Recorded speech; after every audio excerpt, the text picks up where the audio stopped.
Welcome to Extraterrestrial Reality for a special live stream. We're going to be talking about this hearing, this committee hearing to talk about UAP with George Knapp and three other former military vets. It should be very interesting. I'm looking forward to it. I predict what's going to happen. George Knapp's going to walk in there with a hat box, and at some point he's going to show us what's in that hat box, and it's going to turn out to be a recovered alien head. And then the whole place is going to erupt in chaos. Just kidding. I don't think that's going to happen. I just made that up. But hey, that's a nice thought, wouldn't it be something? Yeah, so it's going to be a lot of fun.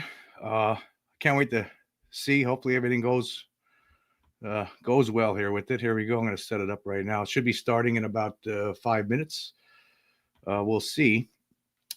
It should be interesting. It's always interesting. The fact that we're having these kind of hearings, that's what's interesting to me. Of course, a lot of us complain, hey, why don't they just tell the whole truth already instead of playing these little games with this here, right? Why this little piecemeal stuff, the spoon feeding. But hey, this is what it's going to take. If this is what it takes, this is what it takes. We gotta bear with it, I guess. It's better than nothing. That's all I gotta say. I mean, there was a time when we didn't have these kind of hearings at all. There was no discussion of it by people in Congress. In fact, it was just totally laughed at. Yeah, like somebody says here, 1977 collectibles saying some more trust me, bro stuff. Yeah, that's probably what it's going to be. I expect nothing less. It'd be nice if we get something more. You never know. So you got to keep your expectations, on an even keel there. Keep them low. We'll see how it goes. I'm excited for it. We're going to see here pretty soon. It's 10 o'clock right now. It should be starting here very shortly. Yeah, I was up late last night working on a different podcast. So I'm a little bit tired today. So just so bear with me, please. Actually, let's pull something up here. Actually, here's what we should. I'm going to present something here. This is what we should be doing here. I mean, if you bring absolute proof with you, right, then you wouldn't have nothing to. Then we could end this debate right now. If somebody was to walk in with absolute proof, right, like this. UFO debunkers laughing at you and insisting you have no proof of the alien presence on Earth. Are you sick of testifying under oath about the reality that we're not alone in the universe, that a faction within the United States government is hiding this truth from the public while operating a covert program to reverse engineer retrieved extraterrestrial crafts that crashed, but you have no evidence other than words to back up your assertions? Are you tired of government officials lying to you about UFOs and aliens? Well, have we got the solution for you? Introducing new, absolute proof of the non-human intelligence on Earth. Stop gaslighting, obfuscation, and idiocy in their tracks with absolute proof. Brought to you by the Las Vegas alien incident of 2023, absolute proof is the game changer you've been waiting for. Just before midnight on April 30th, 2023, an object that looks similar to a meteor was seen falling from the sky from 4 states. It was captured on police body cameras, car cameras, and private home surveillance cameras before it made a hard landing in the Las Vegas backyard of a family of 4. Teenage brothers Angel and Joshua were working on their father's truck at the time and watched in amazement as the blue and green lighted object slammed onto the ground, throwing up red sparks. The object became instantly invisible upon impact, and the boys then heard thousands of footsteps running off in various directions. Next thing Angel knew, he was face to face with 2 8 to 10 foot tall alien beings, one of which was able to momentarily paralyze the youth just by staring him in the eyes. Eventually, the 2 brothers escaped the yard and informed Mother Contra and Father Bobby of the high strangeness. The 2 brothers and father, armed with handguns, then attempted to enter the backyard to scare the intruders away or shoot them dead if necessary, while the mother filmed the action with her cell phone camera. Seconds upon entering the yard via a metal gate, one of the creatures emerged from the darkness and scared them back out.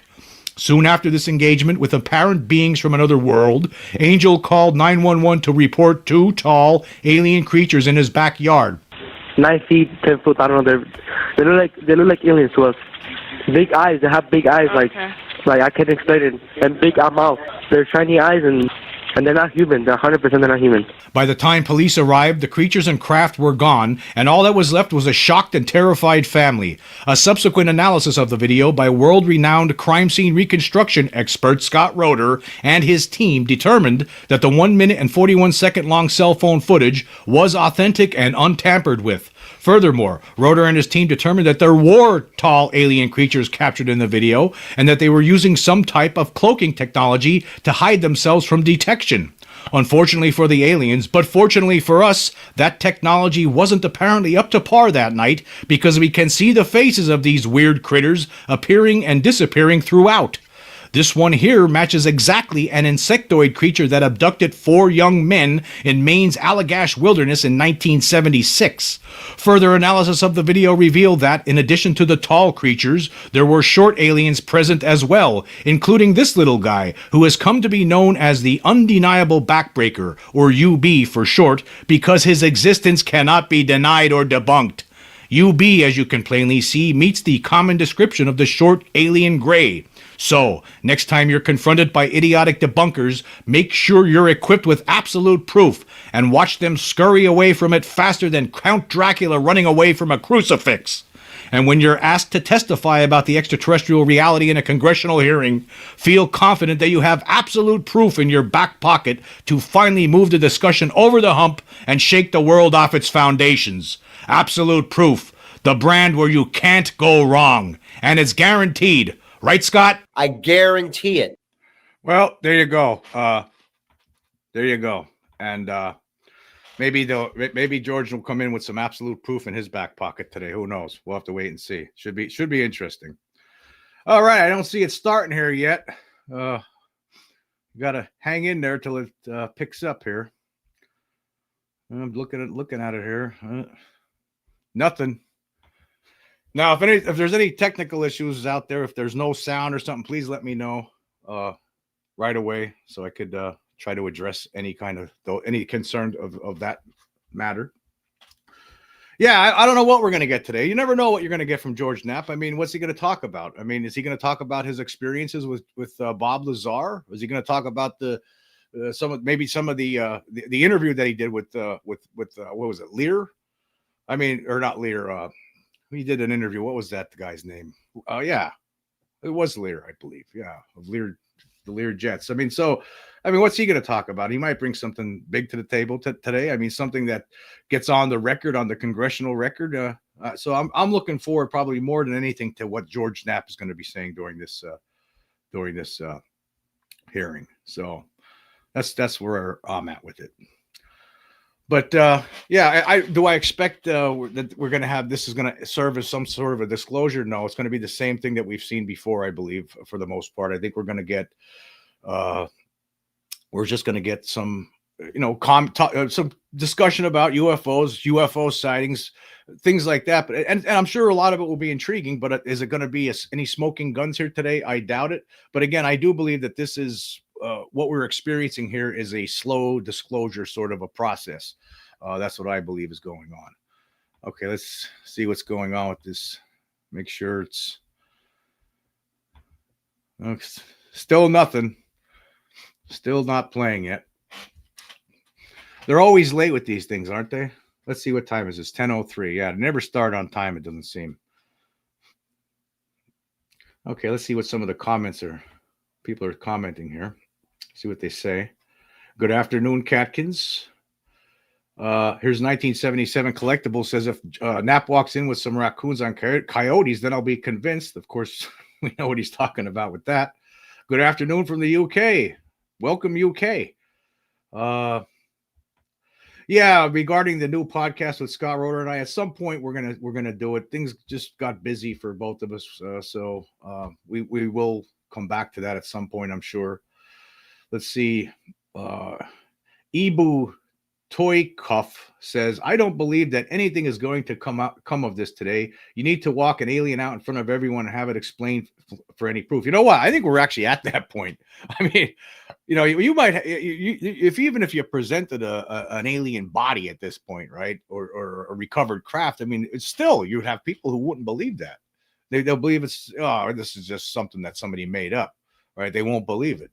I mean, if you have doctors like a deputation of scientists standing there with documentation showing, yeah, the DNA of this creature, it's not human, it's most certainly alien. Even then, you still wouldn't have people believe. You'd have to actually have the people actually encounter these beings themselves. I think that's probably what it comes down to. It's going to come down to people having to encounter this kind of stuff themselves, probably at this point, because of CGI and all this stuff. AI is just crazy. Let's see here. This hearing of the Task Force on Declassification of Federal Secrets will come to an order. Here we go. Welcome, everyone. Without objection, the chair may declare a recess at any time. Additionally, without any objection, the following members are waived onto the task force for the purpose of questioning witnesses at today's hearing: Representative Biggs of Arizona, Representative Begich of Alaska, Representative Ogles of Tennessee, Representative Titus of Nevada, and Representative Moskowitz of Florida. There are no objections. I recognize myself for the purpose of making an opening statement. Good morning and welcome to the hearing regarding UAP disclosures. For too long, the issue of unidentified anomalous phenomena, commonly known as UAPs, has been shrouded in secrecy, stigma, and in some cases, outright dismissal. Today, I want to state clearly that this is not science fiction or creating speculation. This is about national security, government accountability, and the American people's right to the truth. I've spoken now to a number of whistleblowers from the military, to include the infamous Eglin Air Force Base incident that occurred when myself and former Representative Matt Gaetz, as well as Representative Burchett, followed up on a lead from multiple active duty Air Force pilot whistleblowers that alleged that the United States Air Force was covering up UAP activity at Eglin Air Force Base. We have heard from a number of whistleblowers, specifically military pilots, that the reason for not coming forward publicly is out of fear that speaking out would cost them their flight status and potentially their careers. This is unacceptable. We cannot protect our airspaces if our best trained observers are silenced. We cannot advance science if we refuse to ask questions. And we cannot maintain trust in government if we keep the American people in the dark. Now, Congress has tried to fix this problem. Congress tried to create formal channels through the All-Domain Anomaly Resolution Office, also known as AARO, and the Intelligence Community Inspector General for service members and officials to make disclosures. But the reality, the reports come in are often to brush aside, slow-walked, or met with skepticism rather than serious investigation. Recently, the former AARO director, known as Sean Kilpatrick, attacked our witnesses and members on this committee. It should be noted that he's a documented liar and brings into question what his purpose at AARO really was if it was not to follow up on investigations and disclose his findings to members of Congress. A former Deputy Assistant Secretary of Defense for Intelligence, Chris Mellon, described a report published by AARO that found no evidence that any USG investigation, academic-sponsored research, or official review panel has confirmed any sighting of UAP-represented extraterrestrial technology. As the most error-ridden and unsatisfactory government report I can recall reading during after decades of government service. Mellon further noted that this was a first error report submitted to Congress without the Director of National Intelligence's sign-off, and seemingly excluded input from any scholars or experts who have studied or written extensively about this topic, as would normally be in any other case in this field. Mellon determined that this report failed to fulfill the congressional mandate under which it was required, omitted entire agencies with known investigations or activities related to UAPs, and omitted any discussion of efforts to hide classified or unclassified information about UAP. Such efforts were unaddressed by the report, despite the existence of agency records and investigations concurring with them, including those at U.S. Customs and Border Protection. If we set up offices and oversight bodies only to let them become graveyards for testimony, or worse yet, ruses for pretending to investigate when in actuality there was no follow-up, then we are not doing our jobs. In recent months, Congress has also been presented with evidence that points to technologies that, to our knowledge, are beyond our current capabilities. It is our duty as elected representatives to follow the facts wherever they lead, and to ensure that those facts are not buried under classification stamps or bureaucratic excuses. Let me be clear, whether UAPs represent adversarial technology, natural phenomena, or something beyond current human understanding, Congress has a responsibility to investigate. If these objects are foreign in origin, then they pose a direct threat to our national security. And if they represent something unknown, they demand rigorous scientific inquiry, not ridicule, not secrecy, and not silence. The stakes are very high. Adversarial nations are not waiting for us to catch up. They are studying these phenomena as well aggressively, as multiple nations have also announced their own parliamentary investigations into this very topic. If we are to continue to hide information from ourselves, we risk strategic surprise. If we continue to ignore pilots and service members, as well as countless government whistleblowers, we risk losing their trust. And if we continue to shield the truth from the public, we risk eroding the very foundation of democratic accountability. This is why this hearing matters. This is not about fueling speculation. This is about demanding the basic transparency from the Department of Defense and the intelligence community and other military contractors. It is about asking the questions every American has the right to ask. What do we know? What don't we know? And why in a free society are we being told so little? A major barrier to this committee's inquiry into UAPs has been the lack of cooperation and transparency from the Department of Defense and the intelligence community. In preparation for previous UAP hearings, the committee repeatedly asked the Department of Defense to allow members to view videos and files related to UAP incidences. Unfortunately, the Department of Defense notified the committee staff that due to the department's special access program rules, only members of the House Armed Service Committee, as well as the Defense Subcommittee on House Appropriations, also known as HAC-D, were allowed to be read in onto such programs. For a non-committee member to be allowed to view these documents and videos, individual members must be approved by the chairman and ranking member of both HASC and HAC-D. Independent Sept Oversight has presented a consistent problem for Congress, as well as program budgets are classified. Additionally, oversight reporting to Congress is classified and only provided to the authorizing and appropriations committees of jurisdiction. The American people are not fragile. They do not need to be shielded like children from reality. What they cannot tolerate and what they will not forgive is a government that withholds the truth and punishes those who dare to speak up. I want to close with this. Future generations will look back at this moment and ask what we did when presented with the unknown. Did we look away, embarrassed or afraid, or did we pursue the truth with courage? I intend to be on the side of truth, transparency, and accountability, and I hope my colleagues on this task force will be able to do the same. To quote a few elected officials, Senator Schumer has stated, multiple credible sources allege a constitutional crisis over UFOs. Senator Rounds has stated that these are brilliant individuals and they are not making this stuff up. And our current Secretary of State, Marco Rubio, has stated very high clearances and high positions within our government in regards to these whistleblowers. Senator McConnell also described these whistleblowers as sane and credible. And the witnesses today are not alone. In fact, they're far from it. In fact, 34 senior military, government, and intelligence officials have broken their silence. This includes now Secretary of State Marco Rubio, Senator Rounds, Senator Gillibrand, General Jim Clapper, the former director of the government's UAP task force, the former head of aviation security for the White House National Security Council, the former Secretary of Defense, and many more. Again, to quote Secretary of State Rubio in an upcoming documentary known as The Age of Disclosure, even presidents have been operating on a need-to-know basis that begins to spin out of control. And to quote Senator Gillibrand, who also went public in this documentary, it's not acceptable to have secret parts of this government that no one ever sees. It's time for the fundamental truths of UAP to be revealed to our nation's leaders and the public. It's time for the U.S. government to exercise transparency. And with that, I yield to Ranking Member Crockett for the opening statement. Thank you so much, Madam Chair. At a time of increasing distrust in government, it is important for Congress to take action to restore the government's credibility. Bringing transparency to an issue of great public interest is a step toward doing just that.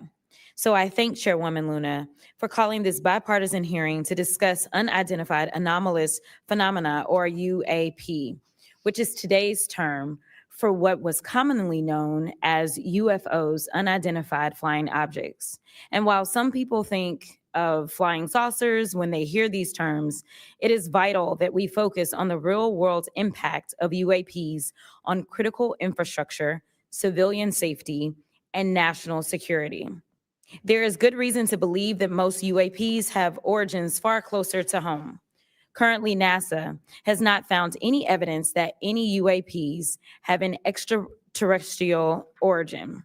Our adversaries are working to develop new capabilities to gain military advantages, and those efforts are likely explanation for the mysteries that we have observed. Nevertheless, the federal government has a responsibility to the American people to investigate and provide transparent disclosures about every incident. The federal government is equally obligated to protect those who report what they've seen, especially to commanding officers and supervisors. And Congress should do everything in its power to protect whistleblowers and conduct oversight of agencies that are failing to provide that protection. Democracy depends on transparency, and transparency often relies on the courage of individuals willing to risk their careers, reputations, and in some cases, their personal safety to tell the truth. So I look forward to hearing from the witnesses today. We should welcome their accounts and acknowledge the bravery they have shown to come before us. We must ensure that all whistleblowers feel that they can come to Congress to tell their stories without fear of retaliation or professional consequences. We need transparency, not just to make better policy, but to ensure that information flows between all those who need it. There are too many tragic examples in our history where information lapses and a lack of cross-agency coordination led to disaster. Just this year, failure to communicate between FAA and the Department of Defense led to tragedy over the Potomac. The Biden-Harris administration sought to eliminate some of these lapses when it established the All-Domain Anomaly Resolution Office at the Department of Defense. AARO can convene sources from all branches of military, the FAA, and NASA to combine forces to create a comprehensive picture of what is happening in our skies. Some UAP reports have perfectly normal explanations: satellites, consumer drones, weather balloons, even pranks. But we need to track down each and every single UAP. The United States has millions of eyes in the sky, both electronic and human. But only the combination of civilian, commercial, and military sources can begin to create a complete picture. So we need to ensure that people can come forward and report what they have seen to the relevant authorities. And they have to have the right to do so without fear of retaliation. This country has a history of dedicated public servants standing up for what is right, even in the face of potential consequences. From the Pentagon Papers to Watergate to torture programs, whistleblowers have not only informed the public, but also empowered Congress to fulfill its constitutional duty of oversight. Past Congresses have written laws to grant legal protection for whistleblowers, and it is up to us to work responsibly with all sources to hold the executive branch accountable. We are here today to listen to the stories of those who have witnessed events of interest to the American people, and to support the policies that cultivate an environment that welcomes and protects whistleblowers. I hope this hearing will be an example of the respect and protection whistleblowers deserve and the importance of conducting oversight of the federal government. I yield back. I am pleased to welcome the panel of witnesses for today's hearing. I'd first like to welcome Mr. Jeffrey Nuccetelli. He's a United States Air Force veteran and a career federal employee with more than 20 years of experience in national security, law enforcement, and public administration. Next, we have Mr. Alexandro Wiggins. Mr. Wiggins is currently serving as a Senior Chief Operations Specialist in the United States Navy. Mr. Wiggins is testifying in his personal capacity today and not on behalf of the United States Navy. Next, I would like to recognize the gentlewoman from Nevada, Representative Titus. Thank you very much, Madam Chairman, ranking members, for allowing me to sit with you on this panel today. I'm honored to be able to introduce a witness here who is from my district, George Knapp, who has been the definitive expert and reporter on this topic that you're exploring today, UAPs or UFOs. George is a longtime friend, I would say that up front, but a very respected journalist and a recognized expert in this field nationally and internationally. Just a little something about George. He came to Las Vegas in 1979 and joined KLS television station as a general assignment reporter in 1981. Since 1995, he's been the chief investigative reporter for that channel. He also hosts a national radio show you can listen to on Coast to Coast AM, which covers many of the paranormal topics that y'all are discussing. Over the years, George has been, as I said, recognized for his work. He's been honored with the Peabody Award, the DuPont Award, the Edward Murrow Award, and 27 different regional Emmys for his investigative reporting. Indeed, he has told Nevada's story with clarity, with objectivity, and with integrity. So I know that his testimony today is going to be of great interest and value to this committee. So thank you very much. Next, we have Mr. Dylan Borland. Mr. Borland is a United States Air Force veteran and has a long career in federal service. And finally, I'd like to introduce Mr. Joe Spielberger, a senior policy counsel at the Project of Government Oversight. Pursuant to Committee Rule 9G, the witnesses will please stand and raise their right hand.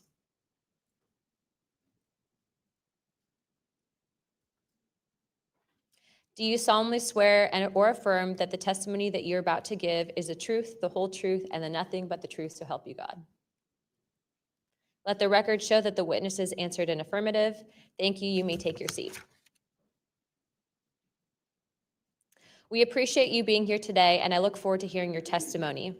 Let me remind the witnesses that we have read your written statements, and it will appear in full in the hearing record. Please limit your oral statements to 5 minutes, but I understand you have a lot to get through, so if it goes a little over, don't worry about it.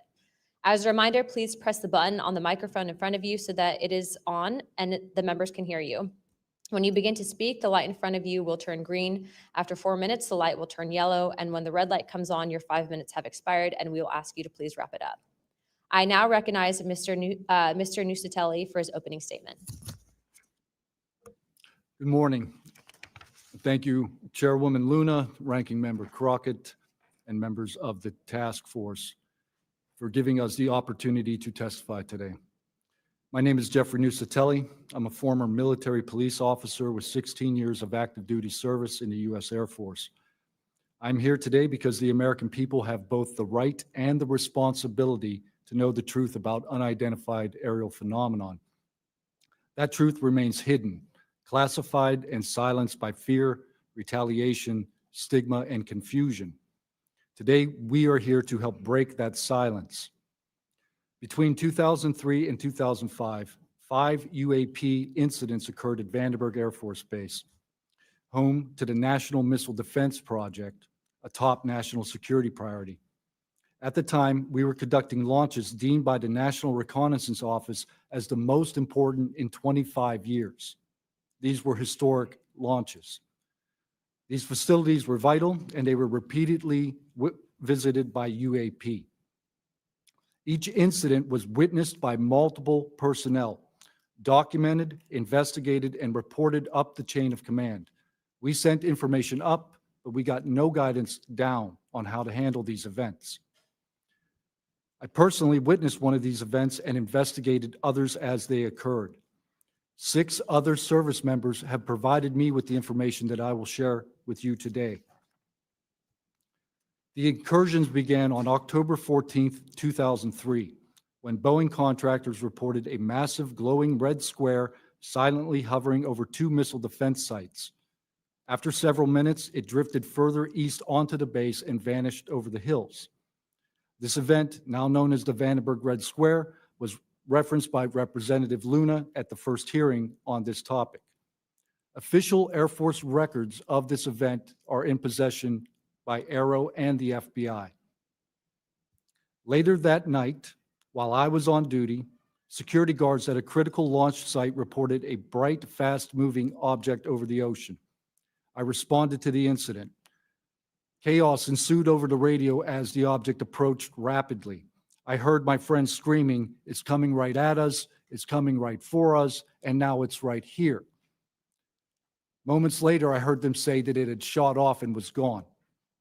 When I arrived on scene, I talked to 5 shaken witnesses who described a massive triangular craft larger than a football field that hovered silently for about 45 seconds over their entry control point before shooting away at impossible speed. About a week later, another patrol reported a light over the ocean behaving erratically. Believing it might be an unannounced aircraft, they declared an emergency, and an armed response force responded. Before the forces could arrive, the object descended and either landed or hovered on our flight line and then took off again at impossible speed. The witnesses to this event were threatened and intimidated afterward. They were told to keep quiet and think about what they were reporting. After that, things did get quiet until about 2005, when another patrol reported a massive triangular craft larger than a C-130 silently floating over the installation. He watched it for a few minutes. It traveled west and disappeared into the night. And then I had my own encounter, again in 2005. I was off duty, sitting in my backyard with two other police officers when we noticed what first appeared to be a satellite in orbit, but it wasn't acting like a satellite. The light was strange, it was pulsing, and then it started to maneuver. It dropped in elevation. At times it would vanish from view and reappear in a different location in the sky, and eventually it reappeared 200 feet over my house. It was a 30-foot diameter sphere of light. My friends and I watched it for a moment, and then it gently accelerated and traveled up and disappeared into the stars. These events profoundly changed my life and the lives of my friends. We stand at a pivotal moment in history. The question is no longer whether these events are real, but whether we have the courage to face them. True leadership requires vision, a willingness to confront the unknown with transparency and resolve. So I ask the Congress to help we, the people, enact this vision.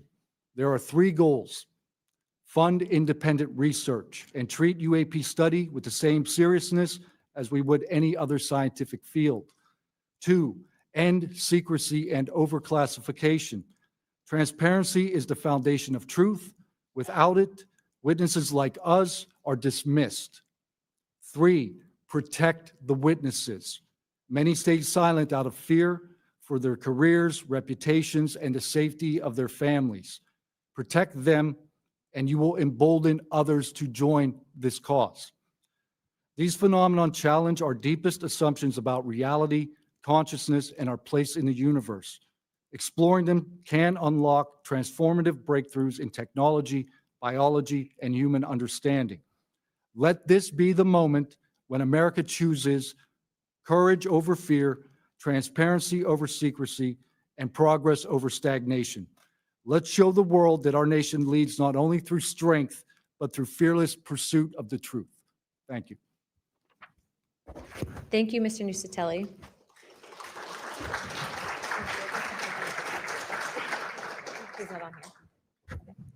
I now recognize Chief Wiggins for his opening statement.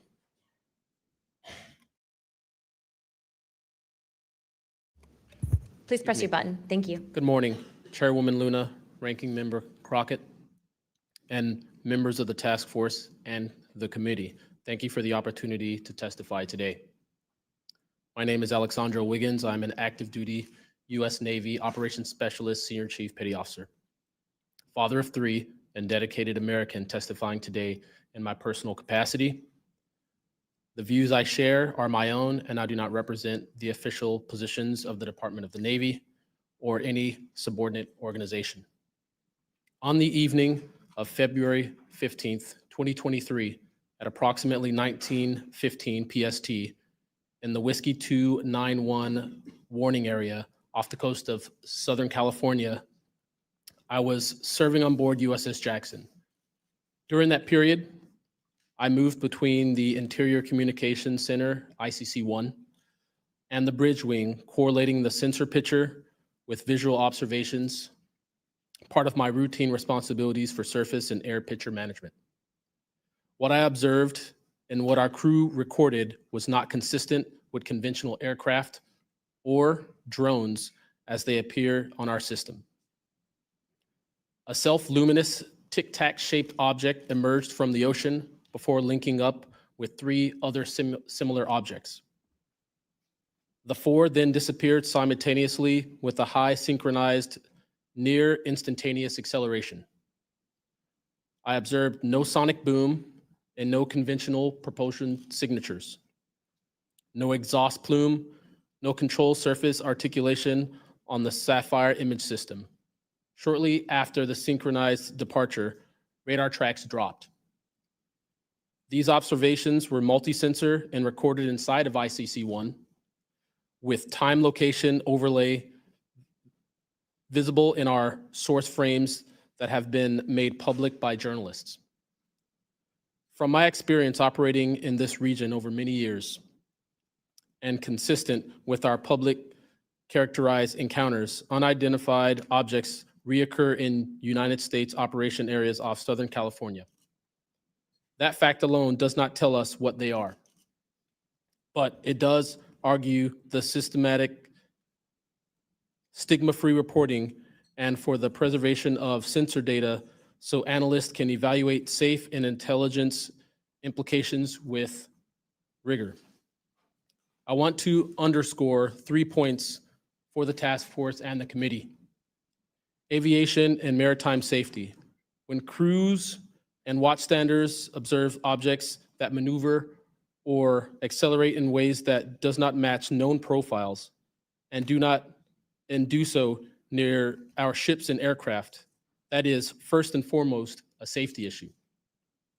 Standardized checklist and training should ensure we capture the best possible sensor data in real time, including IR settings, slant range estimates, and bearing and range altitude snapshots, and immediate chain of custody for any recordings.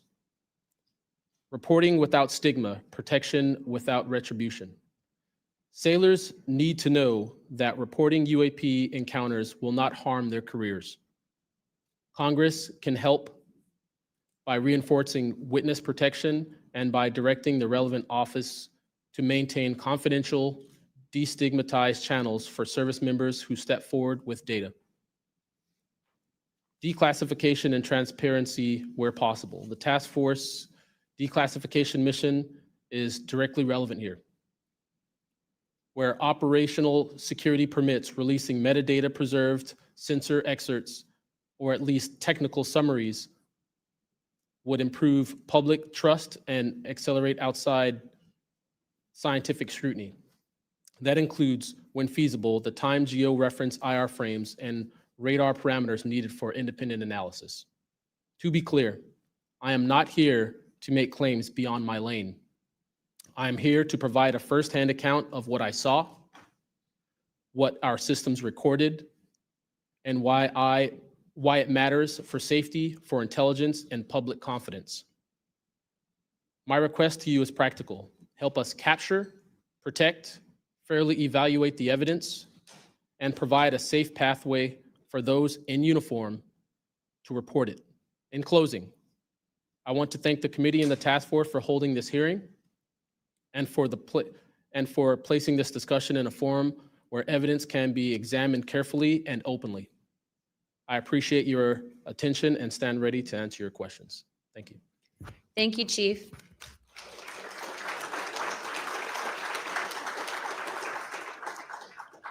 I now recognize Mr. Knapp for his opening statement. Good morning, Chairwoman Luna, Ranking Member, Ms. Crockett, and members of the task force. And Dina Titus, I just knew we were going to get you involved in this topic at one point. Great to see you here. I'm George Knapp, Chief Investigative Reporter at KLAS TV in Las Vegas. I began my pursuit of this weird mystery way back in 1987. And for 38 years, I've always approached this as a news story. It's not a matter of faith or belief. To me, it's a story, and it's an important one. I'm proud to be here alongside these witnesses today, men who have seen strange things and stepped forward to tell the world about it. Whistleblowers and witnesses who step up are routinely insulted, belittled, or worse. They risk their reputations, their careers, their clearances, their livelihoods, and sometimes much more than that, even their freedom. I know that one of the goals of the task force here is to figure out ways to protect whistleblowers and witnesses. And it's a tall order because so many of the things that happen to witnesses like these are extra legal. They're carried out by persons unknown, as Mr. Dave Grush, sitting up at the top of the room, knows all too well, including events in recent days that have happened to him. I want to share a couple of things that I've learned along the way on this long journey, and I submitted most of that in written form because I estimate that my statement here today would take about 4.5 hours. So I'm going to try to jump over and touch on the more important salient points. I submitted a detailed written statement for the record, and we'll go into a lot of that here. But the public has been told over and over since the late 40s, there's nothing to worry about here. These mysterious craft seen by millions of people in the skies, in the oceans, over the land are not real. They're not a threat. The witnesses are wrong. They're crackpots. Don't believe it. That changed for me. What got me hooked is the paper trail. Documents that were squeezed out of the U.S. government after the FOIA, Freedom of Information Act, became the law of the land. And those documents paint a much different picture than what the public, the press, and Congress have been told over many years. The documents from military and intelligence personnel behind closed doors admit that, quote, these things are real. They're not fictitious. They can fly in formation. They're evasive, and they outperform any aircraft known to exist, including ours. The public, of course, as I said, has been told something much different. Back in 1989, I reported about a guy named Bob Lazar, who claimed that he worked at a facility dubbed S4 out in the Nevada desert, very near to Area 51. He said he was part of a reverse engineering program. He said there are alien craft that will be taken apart to figure out how they operated out there. And that was a pretty tall order. I had clearly taken a dive into the deep end of the pool there. But in the years since then, I've interviewed dozens of other people, and I've detailed what their testimony has been in the written statement. They include Senator Harry Reid, Senator Howard Cannon, also of Nevada, a guy named Al O'Donnell, who was the first general manager of EG&G in Nevada, which managed the Nevada test site, which blew up hundreds of nuclear weapons.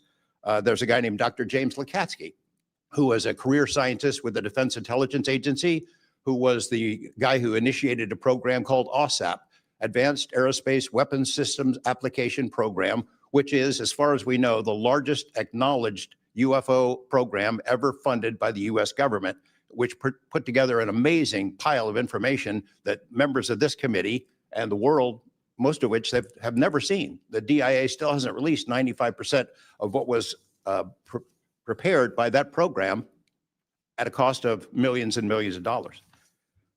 The one name I do want to bring up in this session, though, is Robert Bigelow. So looking into the idea of crash retrievals and reverse engineering, while OSAP, that program, was active, the DIA's contractor, Robert Bigelow of Las Vegas, made a bold attempt to acquire physical proof of UFO crashes. It's been widely reported and suspected that Lockheed Martin is one of the contractors, the defense contractors, that has held this stuff, stored it away in secrecy, and tried to figure out how it works. I have confirmed on the record that Robert Bigelow and a trusted colleague from OSAP met with and negotiated with senior executives at Lockheed Martin and hammered out a deal wherein Bigelow's company, Bass, would receive a quantity of unusual material that had been stashed away and protected at a facility in California. That material was not made here.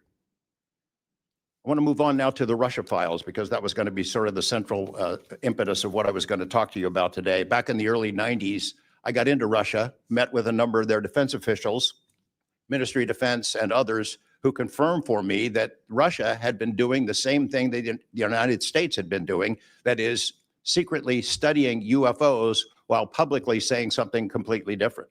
The documents and interviews that I obtained and have now shared with this task force show that the USSR launched what is almost certainly the largest UFO UAP investigation in the world. The first phase of that was an order was sent out to the entire USSR military empire that every unit, you see anything strange in the sky, a craft, an orb, something unusual, you had to gather all the evidence, collect testimony from the witnesses, look for physical evidence, and all of that information went into one program at the Ministry of Defense.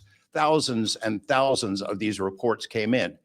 A lot of them were first routed to the KGB, but then back to another program that came after this collection effort called Thread 3. And Thread 3 was an analysis program.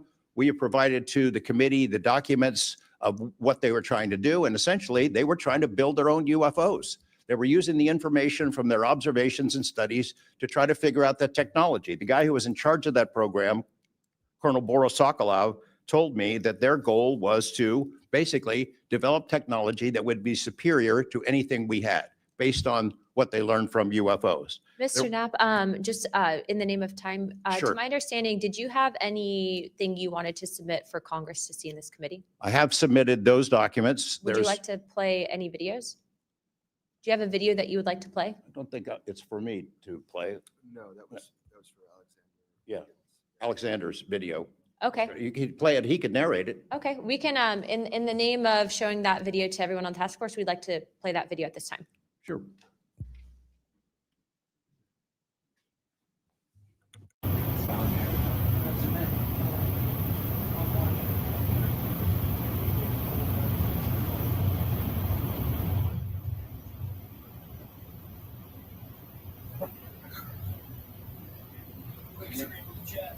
Wouldn't surprise you, I tell you. You call it the VVSS team. Yeah, like 2008.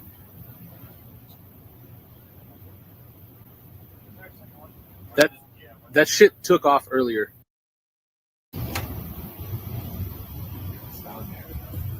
If we can get rid of the audio real quick. Mr. Wiggins and Mr. Knapp, we'll get back to what that video was in a moment, but we just want to make sure that it was entered into the record as well as all the documents. Those will be able to be publicly found for everyone in the country to view. If we could, Mr. Knapp, we'll continue on the line of questioning, but I'm going to move on to Mr. Borland's opening statements. Good morning, members of the task force and the committee. I would like to express my gratitude for being invited to testify to the current task force created under the People's Chamber and the American public. As an American citizen, veteran, and intelligence community professional, it is an honor and a privilege to serve under oath before you on behalf of our country. I speak for myself and no former agency or company I have been previously affiliated with. My name is Dylan Borland, a former 1N1 geospatial intelligence specialist for the United States Air Force in an active duty enlisted capacity from 2010 to 2013. I've also been employed with BAE Systems and Intrepid Solutions as a senior analyst, expert in analyzing video, radar, and advanced electro-optical imagery for official identification of aerial order of battle, as well as naval and ground order of battle. I'm a federal whistleblower, having testified to both the ICIG and ARROW with direct firsthand knowledge of and experience with craft and technologies that are not ours and are reportedly operating without congressional oversight. Because of my direct knowledge of the reality of certain legacy UAP programs, my professional career was deliberately obstructed, and I have endured sustained reprisals from government agencies for over a decade. From 2011 to 2013, I was stationed at Langley Air Force Base, Virginia, conducting 24-hour operations via manned and unmanned aerial vehicles for Special Operations Forces in the global war on terror. During the summer of 2012, my team was on standby for weather, and I returned to my barracks on base, and at approximately 01:30, I saw an approximately 100-foot equilateral triangle take off from near the NASA hangar on the base. The craft interfered with my telephone, did not have any sound, and the material it was made of appeared fluid or dynamic. I was under this triangular craft for a few minutes, and then it rapidly ascended to commercial jet level in seconds, displaying zero kinetic disturbance, sound, or wind displacement. Some years after that experience, I was further exposed to classified information from the UAP legacy crash retrieval program through a sensitive position I held within a special access program. During this time, intelligence officers approached me in fear for their own careers, citing misconduct within these programs and similar retaliation that I was already enduring at this time. These issues include medical malpractice committed by Veterans Affairs staff, denial of work I performed while enlisted in the United States Air Force, forged and manipulated employment documents, workplace harassment, including colleagues being directed to not speak with me, manipulation of my security clearance by certain agencies, blocking, delaying, and ultimately removing my ability to be employed within the IC. The retaliation I face and the retaliation against individuals I know who worked in these programs is what convinced me in March 2023 to become a whistleblower. I came forward out of concern for people's lives and to ensure I did everything I could to let our elected representatives know the truth about what is really happening in the executive branch. At the end of March 2023, I agreed to meet with ARROW following the suggestion of other federal officials believing it was what our nation required of me. I had reservations with Arrow due to assessments they were reporting publicly at the time as a misrepresentation of the truth. Because of these concerns, I did not share sources and methods information in order to protect current and former federal personnel who had firsthand exposure to technologies of unknown origin. I did not want anyone to face further retaliation beyond what they had already endured. And unfortunately, a staff member ended up getting in some trouble because of that. After David Grush testified under oath in the summer of 2023 and provided historic disclosure, I was then asked to go to the ICIG and did so in August 2023. It was very clear early on during my intake interview, which was video recorded under oath, that the objective was to solely assess how much I know and not move forward with an investigation with new information I provided them. The aftermath of that IG complaint still troubles me to this day. Since my ICIG complaint, I've been prevented from resuming prior employment and can confirm I'm still blacklisted from certain agencies within the intelligence community. In addition, multiple agencies attempted phishing attacks to assess what I had divulged to the Inspector General, including being asked to disclose details of my ICIG complaint during a CI polygraph for a position unrelated to UFO UAP matters as recently as November 2024. As I sit before you today, I and many other whistleblowers have no job prospects, no foreseeable professional future, and a nation every single one of us came forward to defend. Numerous individuals have come forward in various ways to reveal the truth of the UAP reality as patriots and defenders of our nation. Yet many feel discarded, isolated, hopeless, separated from the country they serve. Efforts to rectify this situation for all whistleblowers have been difficult and troubling. And to my fellow whistleblowers and officials who know this information, I offer you my apology, something that I have never gotten, and I'm giving it to you. I swore an oath to the Constitution of the United States, an oath that demands truth and transparency for our democratic republic to function.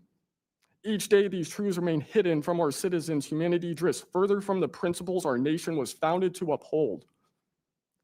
Each day, victims of crimes committed by agencies and companies maintaining this secrecy are denied justice is another day our Constitution is shredded. In 2023, Patriots provided this committee and the executive branch with undeniable proof of the UAP reality, and I commend your continued commitment. The future of humanity is one which we either travel to the stars or regress to the Stone Age with this technology. My career has been to deliver critical information to decision makers. Your role as elected by your representatives is to act on it. The time to act is now. Thank you.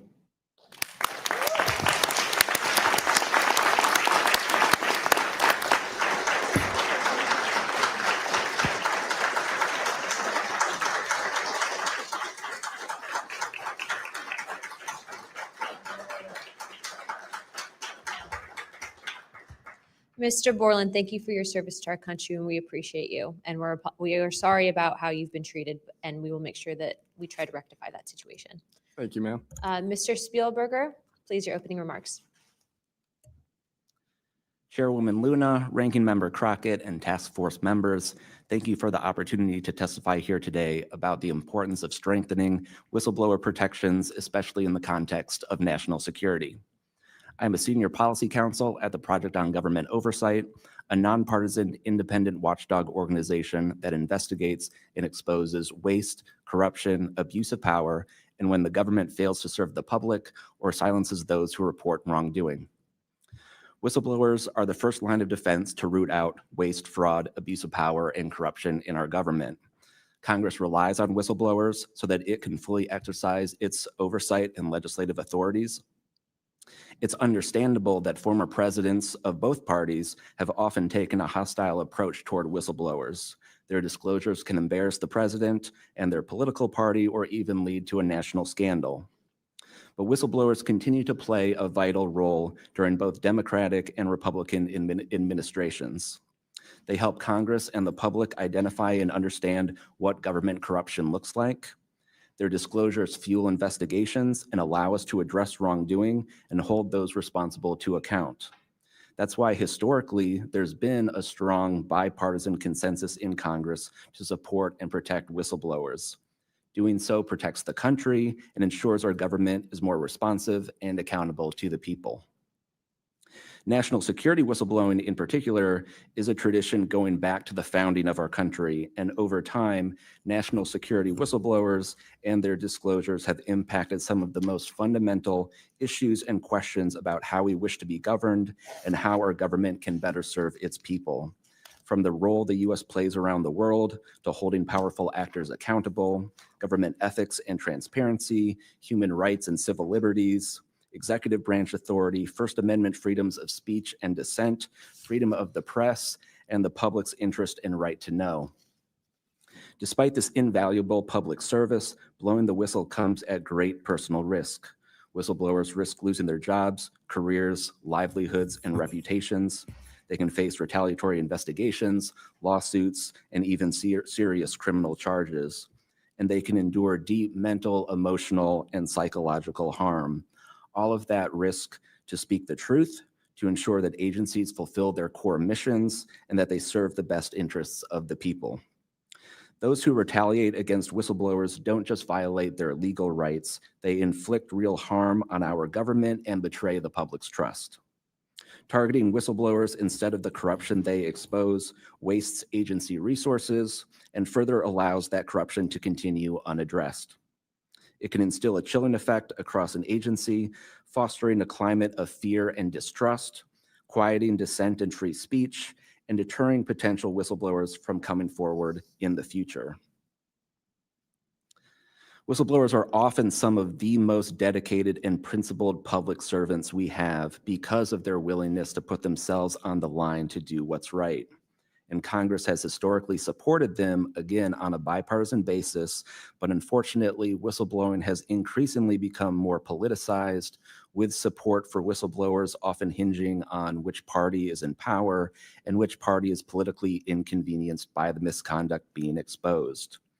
But to be clear, targeting whistleblowers individually risks undermining whistleblowing, period. POGO advises members of Congress on both sides of the aisle to focus on the evidence, not the individual.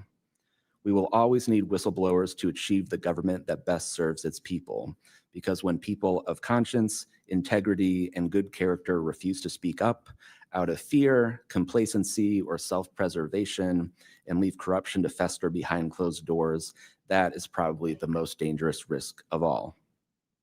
If we are serious about increasing government transparency and restoring the public's trust, we need public servants committed to the truth. Whistleblowers need safe and effective channels to make lawful disclosures. They need stronger protections against retaliation. And when they do face retaliation, they need a fair shot to be made whole. Congress has made strides to pass whistleblower legislation, and these laws need to be updated and expanded so that whistleblowers truly receive the protections they need, retaliators are held accountable, and we can achieve the type of government the people deserve. We strongly urge Congress to continue its historic tradition of championing the rights and protections of all whistleblowers. Thank you again for the opportunity to testify here this morning. POGO is committed to working with you and the Oversight Committee to address these critical issues. I look forward to any questions. Thank you, sir, very much. Additionally, without objection, the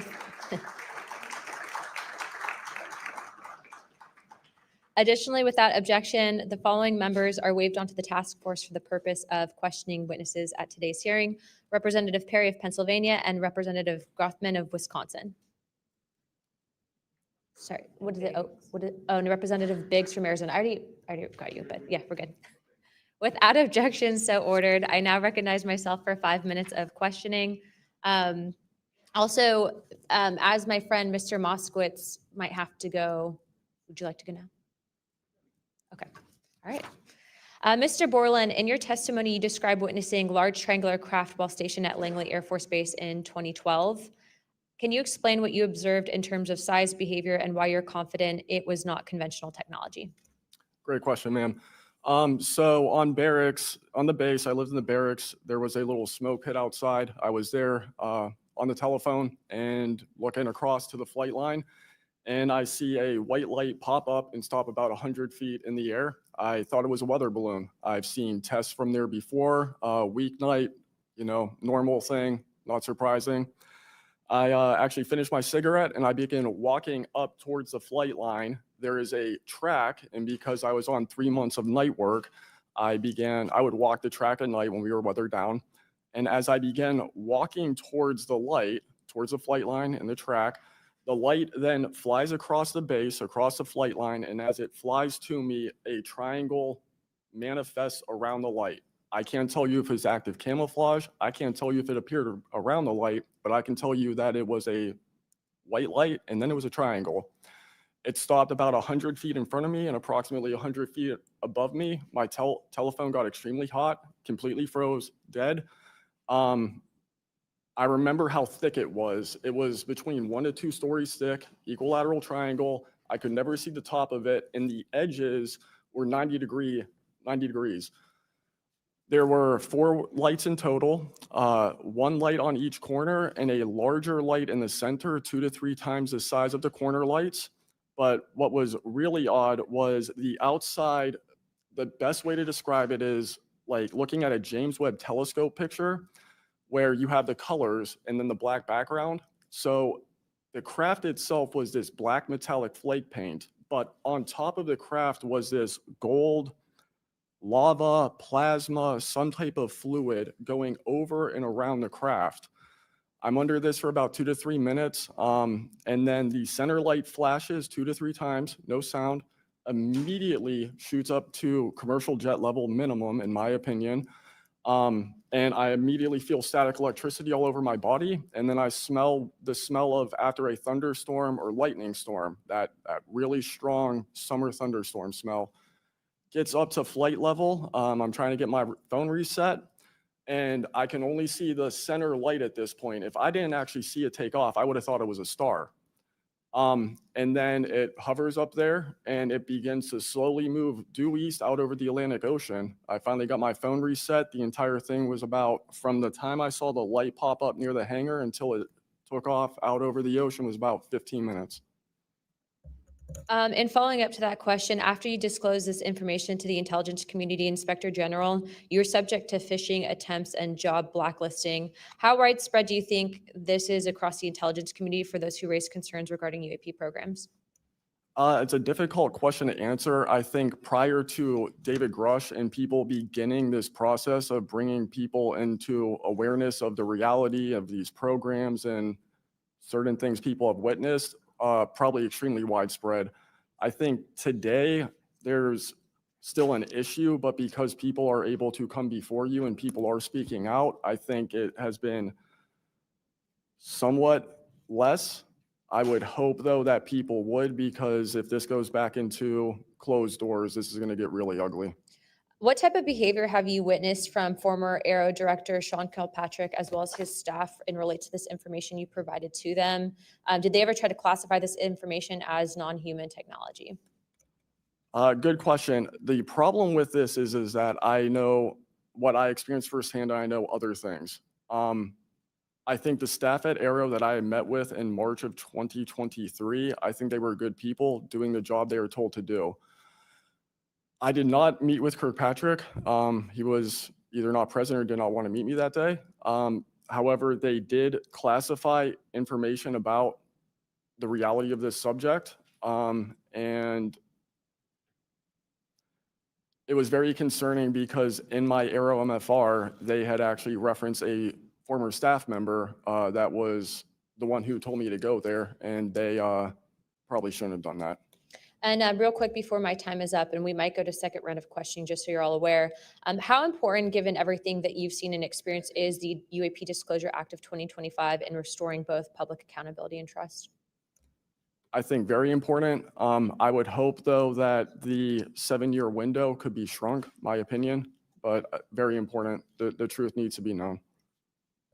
Thank you very much. I now recognize Jared Moskowitz of Florida. Thank you, Madam Chairwoman. Thank you for allowing me to wave on to the committee. I remember, the last committee when we had a bunch of former military personnel folks that either served on bases, were pilots, or were in different programs experiencing knowledge. It made me recognize that the narrative has changed, right? It's politically convenient for the government if you all weren't military folks in suits It would be much better if you pulled up in Winnebagos and were wearing hats. And so the picture of this, because that's important for the American people and how you tell a story, what the message looks like, and who the messenger is. So this is now the second or third committee where we have former military folks with impeccable records, with information and knowledge. And it's definitely clear on a bipartisan basis that we have to protect our whistleblowers. There's no doubt. And in a day in which it's really hard to tell what's true or not from a political standpoint. And so I don't really know what is true. I don't know on this subject. But I do know when we're being lied to. And we are definitely being lied to. There's just no doubt about that. Mr. Wiggins, I want to talk to you. I find your background and testimony compelling. When you first saw what you were looking at, what were your first thoughts? My first thoughts were, I think everything that I was told and taught as a kid and as growing adult no longer, was applicable. If I'm able to see something that I thought defies gravity in such a way, then what else could be possible? That was my first thought. So did you think what you were looking at was a weapons program that you were unaware of, or did you think what you were looking at was obviously some extraterrestrial piece of technology? Neither one of those crossed my mind. It was just. How about now? What do you think it is now? I'm not the expert. I think it. I want to be as skeptical as everyone else and just hope to know the information. Anyone in the U.S. government tell you what you were looking at to try to dissuade you from what you thought it was? No. So no one was like, oh, there was some anomaly with the technology. No one from the government did that? No one. How do you think you were treated when you reported this information or have talked about, the Tic Tac video is well out there. It's well reported. How were you treated? I've had no pushback at all. I haven't had anyone reach out to me or try to, dissuade me in either direction, militarily speaking. So I was treated fair, and I appreciate the Navy itself with assisting me with coming here to being able to testify. That's good. So what do you think the American people should take away from watching your video, right? Because when we watch it, obviously, right, we've never seen anything like that. It defies what we know to be technologically possible. What are we supposed to think? Someone's lying about something. Someone's hiding something, right? That's not normal what you looked at. I think what the American people should think when seeing that video, along with others before me, is that there is something out there and we should know as the people what it is. Right. And so let's eliminate possibilities. So they didn't come to you and say there was a technological error with what you were looking at. So we put that aside, right? They didn't say it was broken. So we look at that and we see something. So it's either a weapons program being reverse engineered by our governments or other governments, or it's nobody's government and it's not from here. Those are it. You agree with that assessment? I agree. One or the other. Mr. Borland, when you first experienced what you were looking at, what did you do next? Like, what was your next step after it had passed and you were done? I actually kind of laughed to myself and said, okay, so this exists as well. Worked in enough programs, been exposed to enough that I was like, okay, so this is a real thing. I went back, walked the track, talked with a couple of my friends about it. I did talk with some of my coworkers, one in particular, which I thought was a joke, and it definitely wasn't, was like, you probably should never say this to anybody. And then what happened to me happened. So. What about you, Mr. How do you pronounce your last name? Nuccetelli. Nuccetelli. And sorry, I know I'm running out of time, Madam Chairwoman. So obviously your incident happened well before we could record things on cell phones and things of that nature, right? What did you do when you first experienced? Because what you saw, right? You saw it happen like right out of your base. Correct. So tell me what you did after you saw that. What was like your next move? And I want to hear what your experience was. My next move, I went into my house after it left. I made sure no one had been abducted, and I picked up the landline. I called the Security Forces Command Center. I reported it. I requested that they give me a call back and make notifications up the chain of command. I got a call back in about 15 minutes. They reported that the weather station reported no balloons or aircraft, nothing on radar, no aircraft inbound or outbound. So I got that notification. And then within the following day or two, me and the other witnesses wrote statements. We prepared a report, and then we filed all that information. Madam Chairman, thank you for your indulgence in my questioning, and thank you for continuing to lead on this subject. What do you and your friends think about it today? You all have talked about it. I mean, so what do you think about your experience as a collective group? That'll be my last question, Madam Chairman. I mean, we've been talking about this for 20 years. We don't know what we saw. What we saw changed our lives and the way we think about everything. It was incredibly profound. The object I saw, I don't even know if it was an object. It was a light. It was an orb. It didn't look like a craft, but it did look solid. And that's what we talk about. We noticed the object, and this was a pattern across all the encounters. Someone would see a light. They would pay attention to the light. And then the object responds. It performs for you. And then they come down and they investigate you. So it's almost like they're curious. So that's the thing we primarily talk about.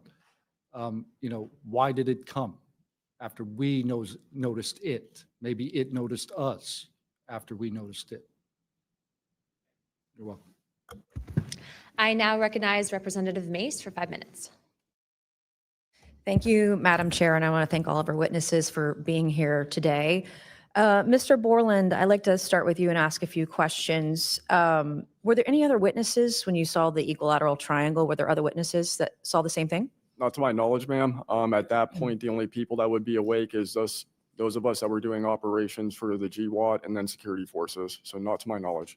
And do you think that, in your opinion, that the equilateral triangle was the U.S. government's technology? I did once upon a time, but knowing what I know now, I'll have to answer that question in a skiff probably. Well, my next question is, you teased us, so knowing what you know now means what? I know enough to know that if you want an answer to that question, go to ERA. They have the answer. Do you think it was a foreign government? I do not, no. And Arrow is supposed to be disclosing. The last time I was in a skiff with Arrow, they said they were going to be doing disclosures. Had they been doing much of that? I don't have an answer to you you. I don't know. I know what Arrow reports publicly, and I know what I've been through. Yeah. And some of this stuff can be, I think, debunked, right? Sometimes there are weather balloons that look kind of a little funky, or drones or whatever, depending on the angle, direction, speed, etc. Are you scared for your safety? That's a complicated question. So being here today, if I say the wrong word, technically I can be charged with espionage. Espionage is a death penalty. Whistleblowers have faced it. John Kiriakou, for example. I am not scared for my physical safety in the sense of an agency or company coming to kill me, but I have no job. My career has been tarnished. I'm unemployed, living off of unemployment for the next 3-4 weeks until that's gone. So it's a complicated question. Have there been stories leaked about your life to try to discredit you in the public eye? As of now, I don't know. We know they did that to Mr. Grush. I am aware. Yes, ma'am. They leaked his private medical information, horrific things. It is. Okay, you said in your testimony earlier with the chairwoman, you know other things. I guess that has to be mentioned in a skiff. It would. The other things. It would, pending I'm even legally allowed to speak on, and the people in the room are even legally allowed to hear it. And is that, would we need to know the compartmentalized word, like what the code word is or the name of the program, the special access program, in order to even hear it? You have to know the word, right? I would suggest the name of it, right? I would suggest that to be asked to DNI Gabbard and work with her for that, because I can't give you the answer on what is the But requirement. this is to what do the that. U.S. government does, right? They compartmentalize the information. Only certain people know the name of the program. And if you don't know it, you can't get the information. If you don't have the name, you don't know what to ask for. Even when we're reviewing the budget, we go into a SCIF, we look at DoD budget and the budget of like black box programs, and we don't know what we're looking at because we don't know what these programs are. Is it a way for the government to hide from Congress what's really going on and where the money's going? In my opinion, absolutely, yes. You mentioned too in your testimony earlier that, quote, you went to speak with the government and they said somebody's name, a colleague's name, and you said they shouldn't have mentioned that staff person's name. What does that mean? A Senate staffer who is the one who helped me get to Arrow recommended me I go there, gave me the email and the phone number because I could not find that information at all at the time. In fact, I believe you guys have talked about how Arrow didn't even have a website for quite a period of time. We were told they were going to do disclosures, both what they've debunked, because some of it can be debunked, and then what they haven't been able to debunk. And to my knowledge, it hasn't been a thing. I only have 1 minute left. So Mr. Knapp, we were definitely going to you. Watch every documentary. You guys have done you and Jeremy have done a terrific job. I usually have more questions than I have answers. I think we all do. And you guys are doing a terrific job to bring information to the public. Do you think that any of this is a psyop by the U.S. government? Entirely possible. I mean, our government and other governments have admitted that they've tried to use UFOs to cover secret projects. But I think they also do some reverse engineering of those claims. So years after people start seeing UFOs over Area 51, for example, they come up with the story, oh yeah, that was, we planted that story. So I read in a major newspaper just a couple of weeks ago, they planted this story. An Air Force colonel went out into the desert, went to a bar at Rachel and gave them some fake UFO photos. And that's how the whole story about Area 51 started, which is preposterous. Yeah. And I didn't even get to the crash retrieval program stuff yet, Miss Chairwoman. There's just so much. Okay. Thank you so much for your time today. I wish we had more time. Thank you, Madam Chair.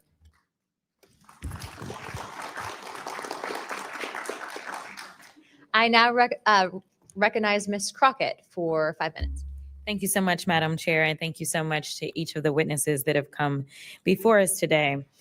The federal government has had a long-standing overclassification issue in general. We all know that, from the assassinations of MLK and Malcolm X to the COINTELPRO and torture programs to now UAPs.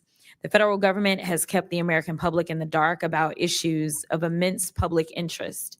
The federal government has routinely made excuses for failing to provide transparency to the public, the most common of which is national security concerns. Mr. Spielberger, can you provide an example of when national security was inappropriately used as a pretext for classification? Congresswoman, probably one of the most infamous examples of that is the 9/11 Commission that found that overclassification was a key factor in the failure to adequately prevent the attacks of that day. In addition to that, what lessons from these oversight failures should guide Congress in approaching UAP oversight? Generally speaking, we would advise this Congress to ensure that agencies adopt a general policy in favor of disclosure instead of a knee-jerk needing to overclassify information and documents. We should ensure that when information is classified or deemed sensitive, it's only for legitimate national security and privacy concerns. And we would recommend adding additional factors to the considerations of cost, value, and certainly to the extent that it's critical for the public interest and the public's right to know, especially when we are talking about these very serious national security concerns and implications. Can you speak to how whistleblowers have historically helped Congress uncover the truth in other areas and how that might apply here? Absolutely. So again, Congress has always relied on whistleblowers coming forward and making disclosures in a number of different issues across different agencies, anything from national security to airline safety, railway safety, environmental concerns, workplace health and safety, a lot of issues coming out of the COVID pandemic, for example. Whistleblowers have come forward with important disclosures on just about any critical issue affecting our government and affecting the American people, all of which have grave implications for the rights and protections that we have and how we live our lives in communities across the country. How important is it for whistleblowers to have strong protections when it comes to UAP-related disclosures or disclosures of other topics of excessive government secrecy? It's absolutely vital. This has been one of the disappointing failures of doing this work, of advocating for stronger whistleblower protections. We recognize the invaluable public service that brave whistleblowers play in coming forward, again, taking all of these risks that we've heard about just to speak the truth, to get important information out in the public consciousness, but they can only do so when we have safe and secure channels for reporting, when there is trust in the independence of agency watchdogs like inspectors general, like the Office of Special Counsel, like the Merit Systems Protection Board, that play critical roles in investigating whistleblower disclosures and enforcing the protections of whistleblowers. All of that is essential to allow whistleblowers to keep coming forward and playing these incredibly important public roles. Thank you so much. Let me just say this. People look at Congress, especially now, and they see a lack of unity. They don't see the ability for us to come together really on much of anything. I will say that I do applaud the chairwoman and the work of this committee because for once, I feel like we are focusing on governing, which should be about transparency. The reality is that we cause more harm than good when we allow a lack of transparency to fester. It allows for all types of conspiracy theories instead of us actually making the investments that we need to make to get the information and actually provide it to the American people. The reason that I wanted to focus on making sure that we answer some questions specifically around the protections of those that are willing to come forward is because the only way that we can make this government actually work for all of us is if no matter where you are in this federal government, you feel as if you are safe when you come forward with information of any issue. And so I do want to thank you for all of your stories. The reality is that we only get 5 minutes and the vast majority of everything that you have to say cannot be contextualized within 5 minutes. But I know that my colleagues are going to get to kind of pulling some more of that out. But again, I really just want to thank you for your courage in this moment and thank you for your service to our country.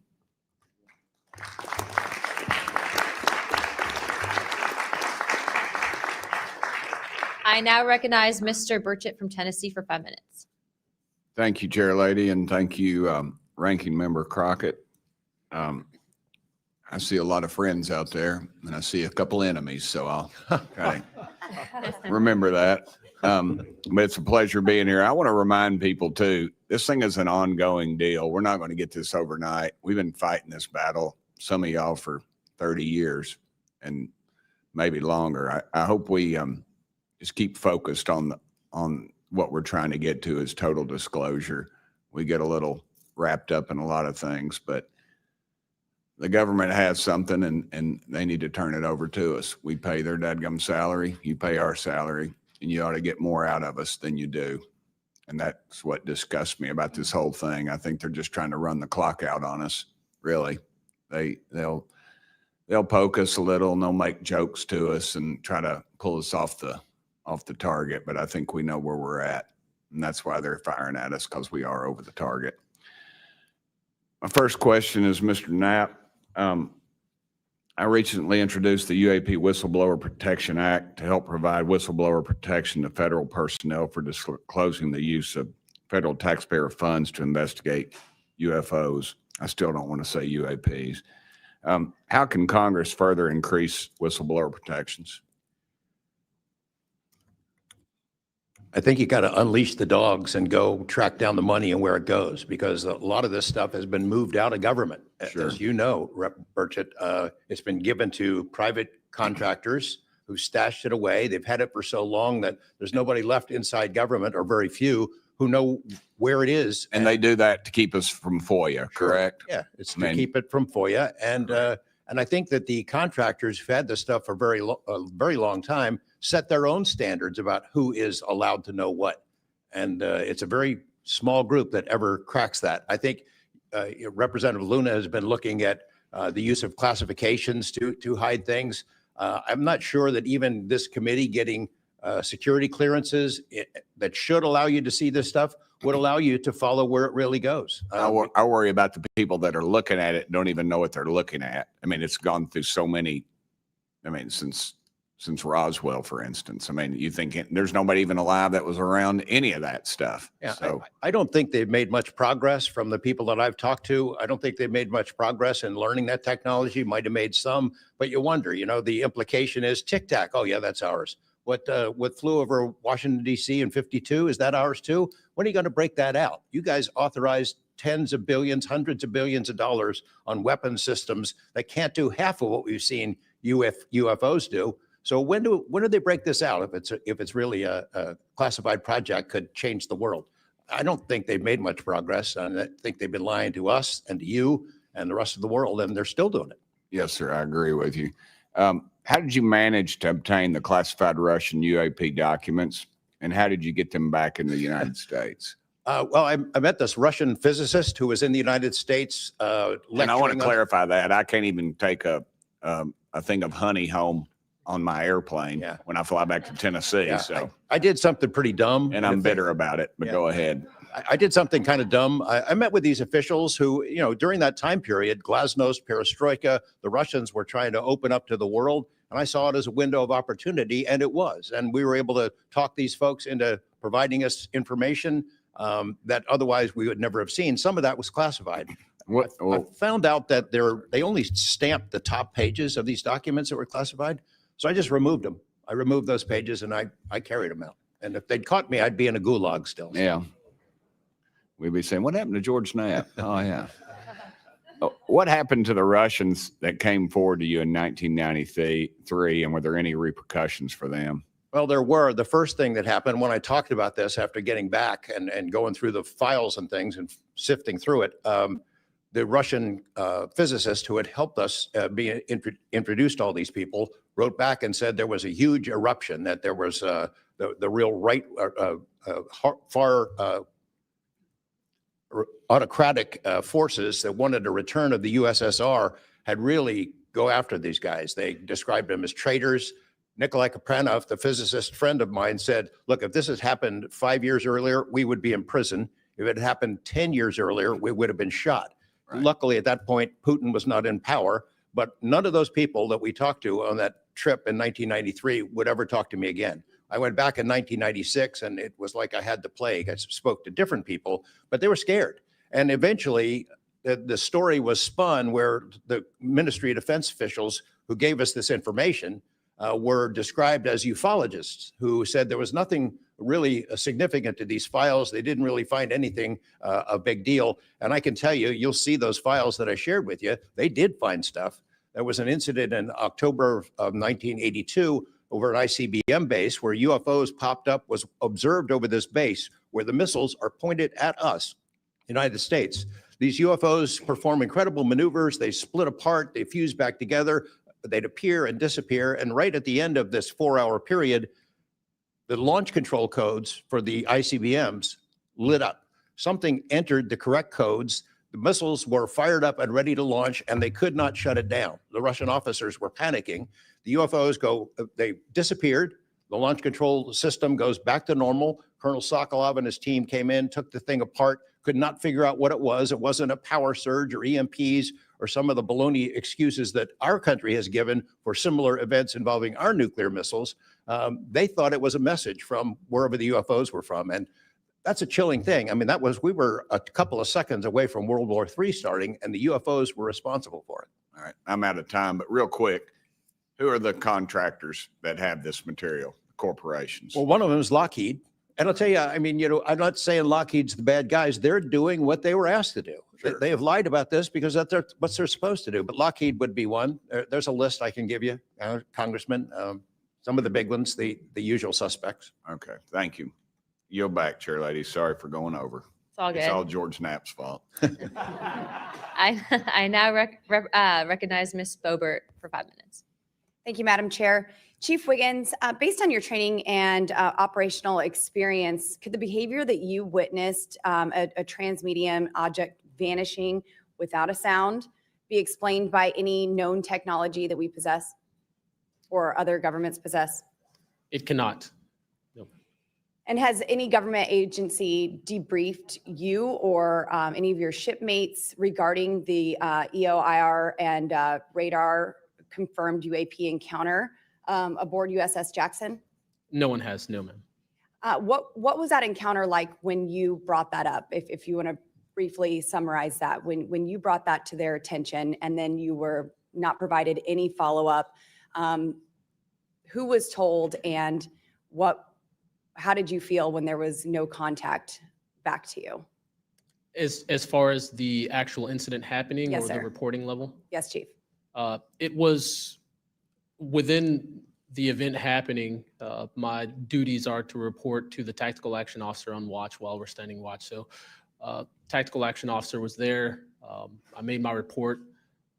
I've not had any discussion outside of that day. There's been no communication to me or requests from me within side of the military.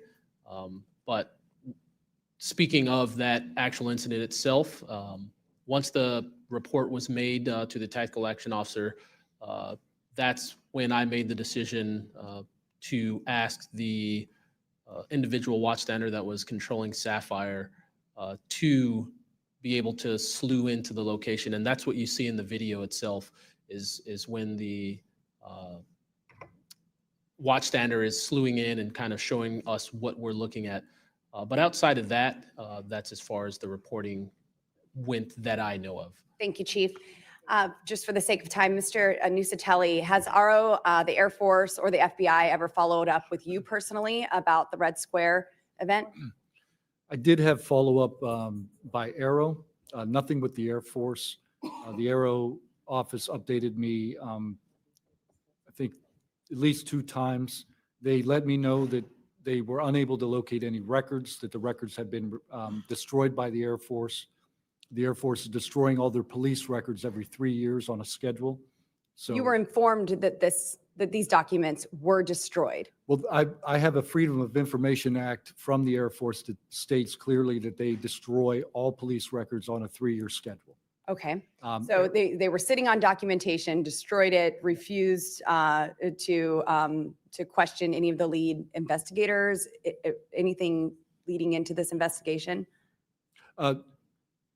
Yeah, basically they destroyed all the police records. So you couldn't even call the Air Force and ask them if there was a vehicle accident in that time frame. So that's a big problem.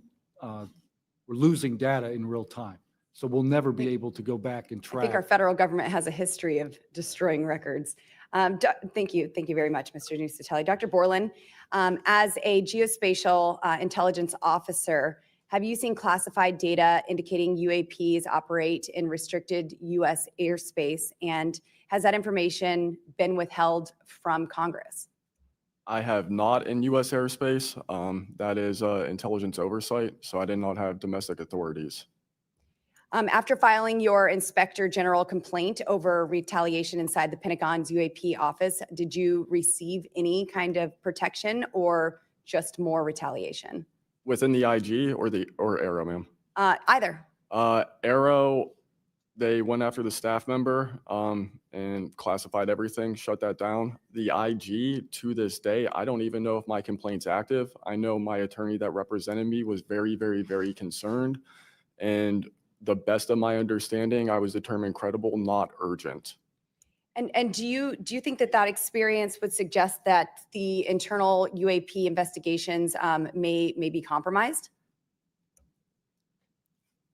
Possibly. I mean, it's so hard because this goes back to people doing the job they're told to do. And very few people are going to want to give up their careers, 20, 30-year pension, get rid of their kids' health care, get rid of their house. It's possible, yes. Yes, thank you very much, Dr. Borland. Mr. Spielberger, do national security whistleblowers currently have any external appeals processes to challenge retaliation, or are they just stuck relying on the same agencies that they're accusing? Congresswoman, this is one of the biggest concerns that we at POGO have, basically around the independence of investigations and accountability for retaliation. Basically, yes, national security whistleblowers have to rely on internal administrative processes that go through agency inspector generals. There are some differentiations, but the bottom line is that they are forced to rely on protection from the same agencies and people who they are alleging retaliated against them.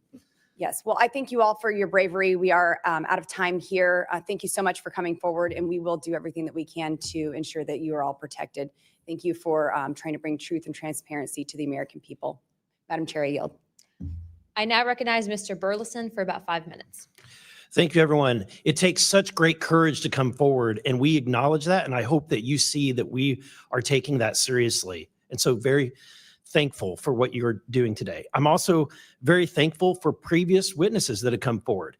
I see Matthew Brown in the audience. He courageously stepped forward and was as a witness. I encourage everybody to look and seek his testimony. I want to thank the people that came in our first hearing: Ryan Graves, David Grush, David Fravor. And in our second hearing, Admiral Gallaudet, Lou Elizondo, and Mr. Gold. And the many others that have come forward. We hear you, and it's time that we, enough is enough. It's time that we take action. Look, I'm not jumped to the conclusion that I believe that there are, aliens coming from another planet. But I'm open to that. And I think that it's our responsibility, especially when we're seeing that we have a government that is actively blocking information from us. Just last night, I tried to get an amendment onto the National Defense Authorization Act that fit in the germaneness of that bill to have UAP disclosure. And conveniently, it was named non-germane, mostly deemed by staff, not even an elected official. This is the kind of stuff that we repeatedly see. Last year, we were blocked by someone in House administration from being able to receive a full briefing from Arrow. So not an elected official, but someone in staff blocked us. And I've had it. Enough is enough. I want to cue up a video that I've been given. And as before it starts, I'm going to describe, this was taken October 30th of 2024. This video is of an MQ-9 drone tracking an orb, or this object, off the coast of Yemen. You'll see that another MQ-9 launched a Hellfire missile. That you cannot see that drone. And so I'm not going to explain it to you. You'll see exactly what it does.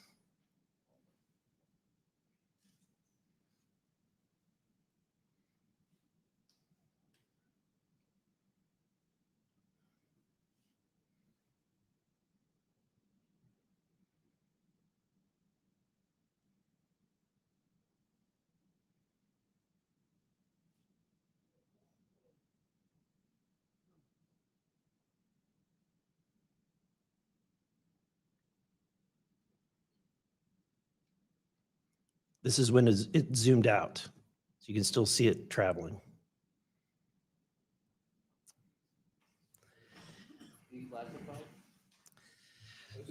So, Mr. Knapp, have you heard about, events like this occurring?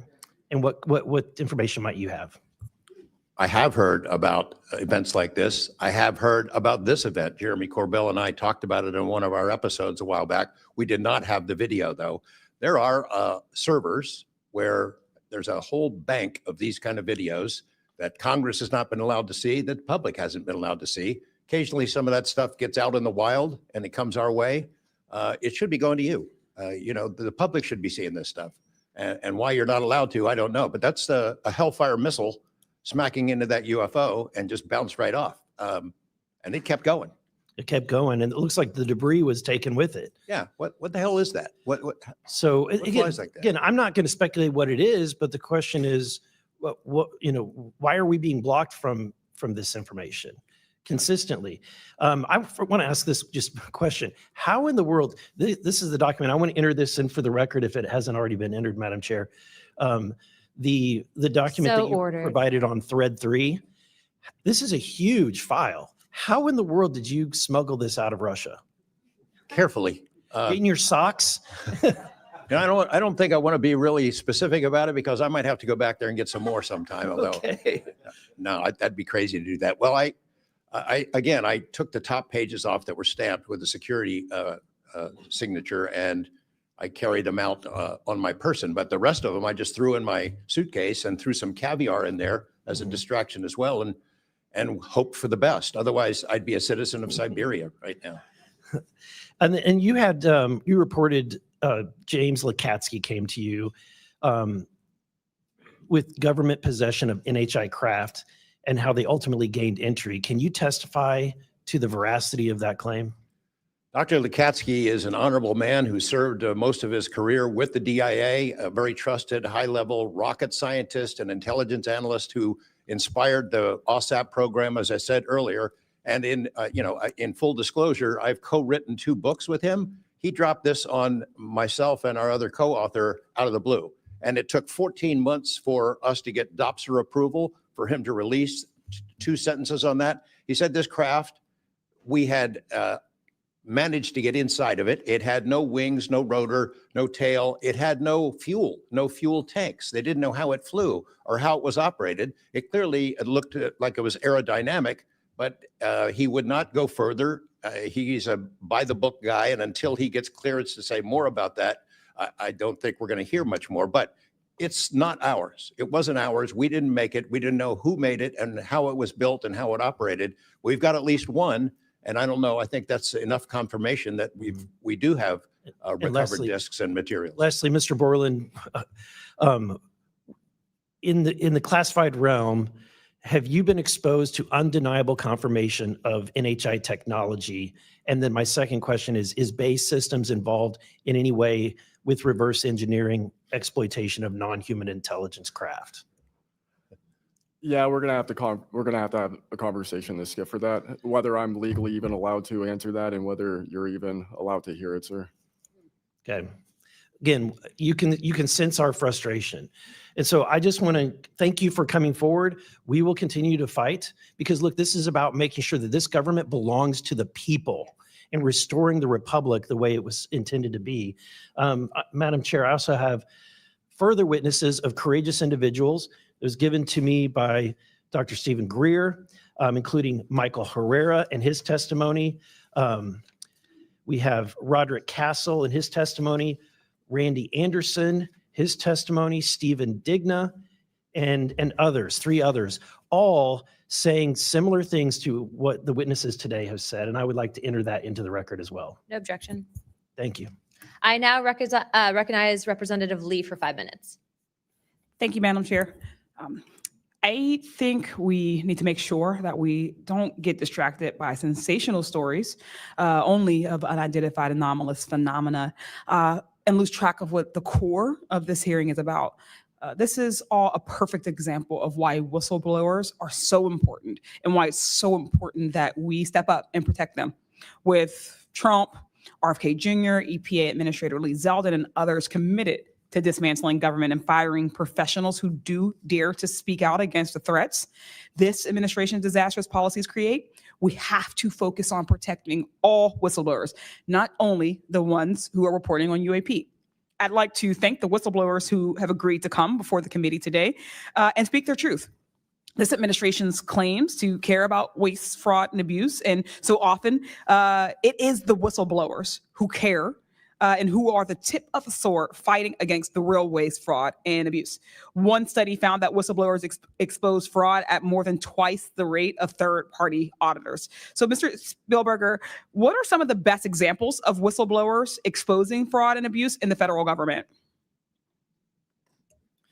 Thank you, Congresswoman. Again, whistleblowers have played such a vital role across so many different issues. One prominent example goes back to the 2014 VA waitlist scandal. Pogo actually played a very instrumental role coordinating with Iraq and Afghanistan Veterans of America. At that time, we received tips and whistleblower disclosures from over 800 different individuals talking about the VA subjecting veterans to extensive wait times in order to get the basic standard of care that they deserve. It's certainly prolonged serious illnesses, even contributing to hastened deaths. And we were able to help shed more light on that issue, which I think just emphasizes the importance, even outside of the national security context. We are often still talking about serious issues and even life and death concerns. And unfortunately, whistleblowing can lead to serious repercussions and retaliation, especially in this vindictive and lawless administration. Mr. Spielberger, in the past, what kinds of retaliation have they faced, and what are we seeing today under the Trump administration? So we've certainly heard about a number of different examples of retaliation. One that I'd like to highlight that Mr. Borland referenced previously is retaliation through abuse of the security clearance process. That can have grave implications, not just for a whistleblower, but also their ability to seek legal counsel and defend themselves against retaliation. And when we look at the past several months of this administration, unfortunately, we've seen a really systematic approach toward dismantling the nonpartisan civil service. We've seen the mass firings. We've seen undermining of independent agency watchdogs, mass firings of inspectors general, undermining the Office of Special Counsel, the Merit Systems Protection Board. Again, these entities that are meant to be independent and play a critical role in investigating whistleblower disclosures and ensuring that their rights are protected. Yeah. Thank you. In 1989, Congress passed the Whistleblower Protection Act and then broadened it again in 2012 to ensure that federal workers could feel free to come forward to their elected officials. And it's a good thing we did, because whistleblowers have played a more important role than ever since Trump has taken office. It was thanks to a whistleblower that we learned that DOJ allegedly put every single American's personal security information at risk by bypassing safeguards and copying all this data to an unsecure server. I ask unanimous consent to enter into the record a New York Times article titled, quote, "DOJ put critical Social Security data at risk," whistleblower says. Good to go. Thanks. We've had whistleblowers at the National Labor Relations Board reveal that DOJ minions may have shipped case files outside of the agency, possibly to help then co-president Elon Musk continue to exploit his workers. And last week, whistleblowers at the National Institute of Health came forward to say that RFK Jr.'s vaccine misinformation campaign had pervaded even the highest levels of the agency. Typically, whistleblowers have an inspector general they can rely on to investigate their claims and register issues with agency leadership. But President Trump has fired or demoted over 20 inspectors general. If I may ask one more question, Mr. Spielberger, can you explain how eroding the independence and capabilities of inspectors general further endanger these whistleblowers?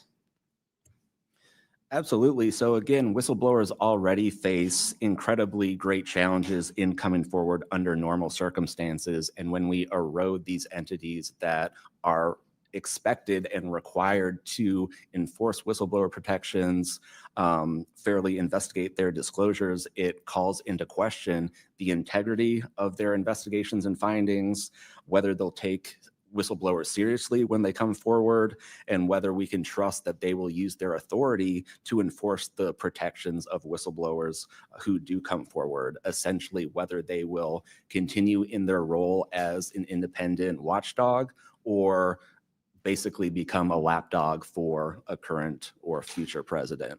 Thank you. And I will take no more liberties. I yield back. Thank you. I now recognize Mr. Crane for 5 minutes.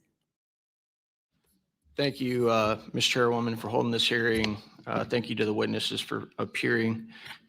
In the effort of transparency here, I got to admit to the witnesses that, growing up, I really never believed in UFOs or any of this stuff. I always thought it was a little kooky and whatnot. But, after hearing your testimony from honorable service members, watching videos like my colleague, Mr. Burleson, just presented, I got to admit, I've become a believer. Not that I know where these things come from or, what they really are up to, but I'd like to start with asking the witnesses. Mr. Nuccetelli, you were in the Air Force, right? Yes. Did you believe in UFOs prior to your encounter? I've always been interested. Okay. Chief Wiggins, you're currently in the Navy, is that correct? Correct. Did you believe in UFOs before your encounter? I did. I'm from Las Vegas and I've watched George Knapp my whole life. Okay. What about you, Mr. Borland? I have always been open to where facts go. So, were you guys scared or hesitant to come forward and tell your story because of fear and believing that you might be reprimanded or ostracized from society because of your stories? Mr. Nuccetelli? Yes, absolutely. I probably would not have come forward if I didn't have documentation to prove some of my story. And I also wouldn't have come forward without the people that paved the way for us in, the first congressional hearing. So, Chief, what about you? Once I got the okay from the Navy from top down, that gave me a level of relief. Prior to that, I didn't have any thought left or right of that, but thank the Navy to give me the go ahead, and that gave me the relief that I would not have any level of reprisal or anything happen to me. Mr. Borland, how about you? Absolutely. I mean, after I went through everything, it was pretty clear that I caused a major issue in the executive branch. So I did what I was supposed to do. And that's why I haven't spoken publicly. That's why I'm happy to be here. This is how I wanted this to be done in regards to me. Mr. Borland, why do you think that you faced reprimand and discipline for your effort to come forward and be transparent about what you saw? About what I saw is the reason why I got into what I know and has been disclosed to Aero and the IG. And I think that information, well, it was labeled an extremely sensitive national security issue. Thank you. Mr. Knapp, I've watched many of your videos on Joe Rogan and other places. One of the big questions, I think, for many of us is, why do you believe that the federal government refuses to be transparent about this issue? I think there's probably multiple reasons. At the start, when these things first started invading our skies in large numbers, we were scared. It was right after World War II, and we didn't know what they were, and they didn't want to panic the public, and that was probably a good call.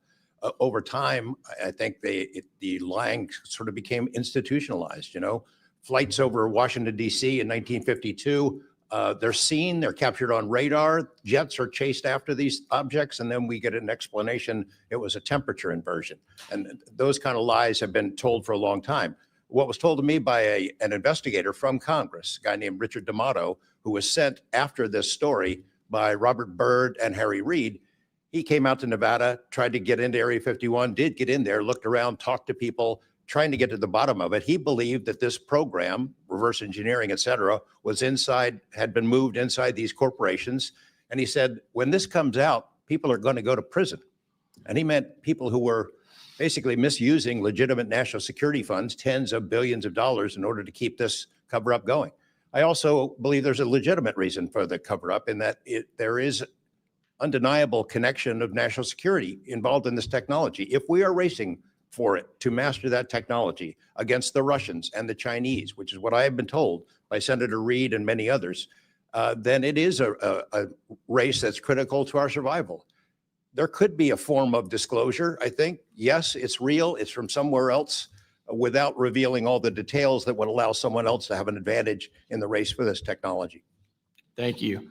Finally, I'd like to enter into the testimony a letter I sent to the DOD regarding the case of Major David Charles Grush, a UAP whistleblower who's been extremely helpful to this committee.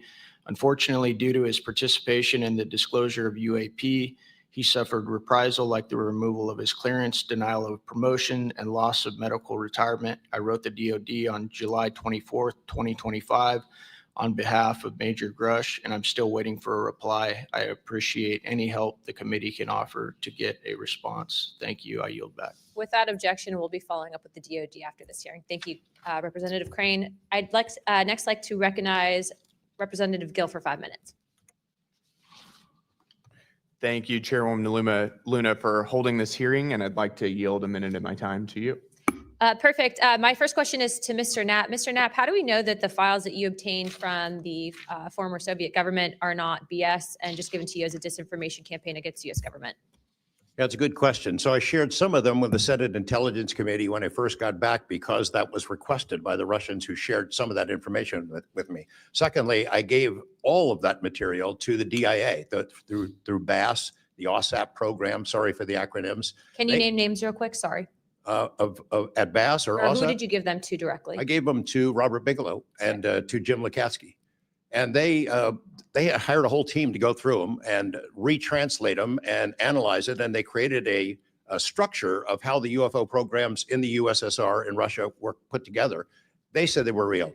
The other person who said they were real is David Grush. Noted. Thank you. Representative Gill. And thank you. I'd like to yield the remainder of my time to Eric Burleson. Thank you, Representative Gill. Mr. Wiggins, Chief Wiggins, in your view, what mechanisms such as internal protocols, witness debriefings, or cross-agency documentation should be better established in order to ensure that such a credible sighting like the one that you have given are preserved and made available to oversight bodies like this? Thank you, sir. As a active duty Navy member, our mission is to carry out the ship's mission or the command's mission.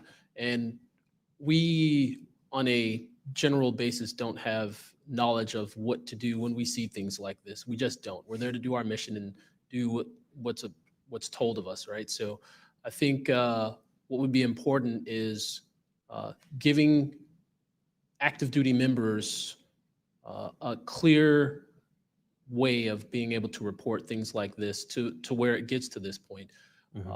And ensuring that we have a standard level of understanding that there wouldn't be any level of reprisal or anything happening. Because, you know, I've been in the Navy for almost 24 years, but what about the sailors that have been in for 2 years that experience things like this? They're not going to have the knowledge, or they'll probably be a little bit more fearful to speak up, being it that their career is just starting. Yeah, I want to commend you. You're the first witness to come forward that is currently serving, and it's recognized. So I thank you. And your testimony is unbelievable. Let me ask this question. Are you familiar with the Witness Protection Act that Representative Burchett has filed? I'm not too familiar, sir. Anyone on the committee familiar with it? It's fantastic. It's the language that we need. It's language that will protect whistleblowers from any kind of reprisal, and yet it's again and again blocked by this body in some way. Many times it's being blocked not by elected officials but by staff behind the scenes. And the other bill, the UAP Disclosure Act, which was filed last year, Senator Schumer, who I cannot believe that there's a topic that he and I agree on, but he and I agree on this topic. He has sponsored it in the Senate. He put it on the National Defense Authorization Act last year. Remarkably, I can't get it on it was stripped out by the House last year, and I can't get it onto the bill leaving the House this year. Mr. Knapp, how far would that bill go to actually getting the answers that we need? Pretty far. I think that they're still going to have roadblocks. You know, the keepers of the secrets, the private companies that have been doing this job for intelligence agencies for a long time are not going to cough it up. You'd have to force it out of them. And whether you can get them to admit that they have it or not, I mean, they're supposed to lie about it. They've been lying about it. I more power to you. I hope it works. I hope it passes this time. But it's a daunting challenge to get them to open up after lying about it for more than 75 years. Yeah.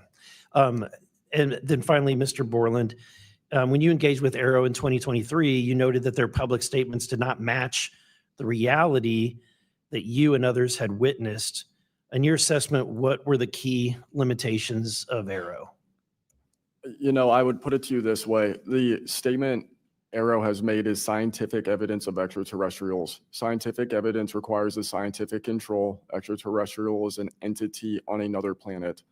The only way to scientifically prove extraterrestrial is we have to go to that planet, acquire technology, bring it back, and compare it to what we have here. So you're saying they won't let anything out because, or they won't come forward unless they confirm that unless they go to the planet and confirm where its origin is. That would be scientific evidence, yes. And by that statement, Arrow found no scientific evidence of extraterrestrials is basically, I don't want to call it a psyop, but a misrepresentation, because we do have things. But making that statement is not technically a lie. It's a misrepresentation of the full truth. Thank you. Madam Chair, may I, just since we're on that topic real quick, how do we get to these other planets? How do we pass the Van Allen radiation belt safely? Good question for you. I cannot answer that for you. I would now like to recognize Mr. Perry for 5 minutes.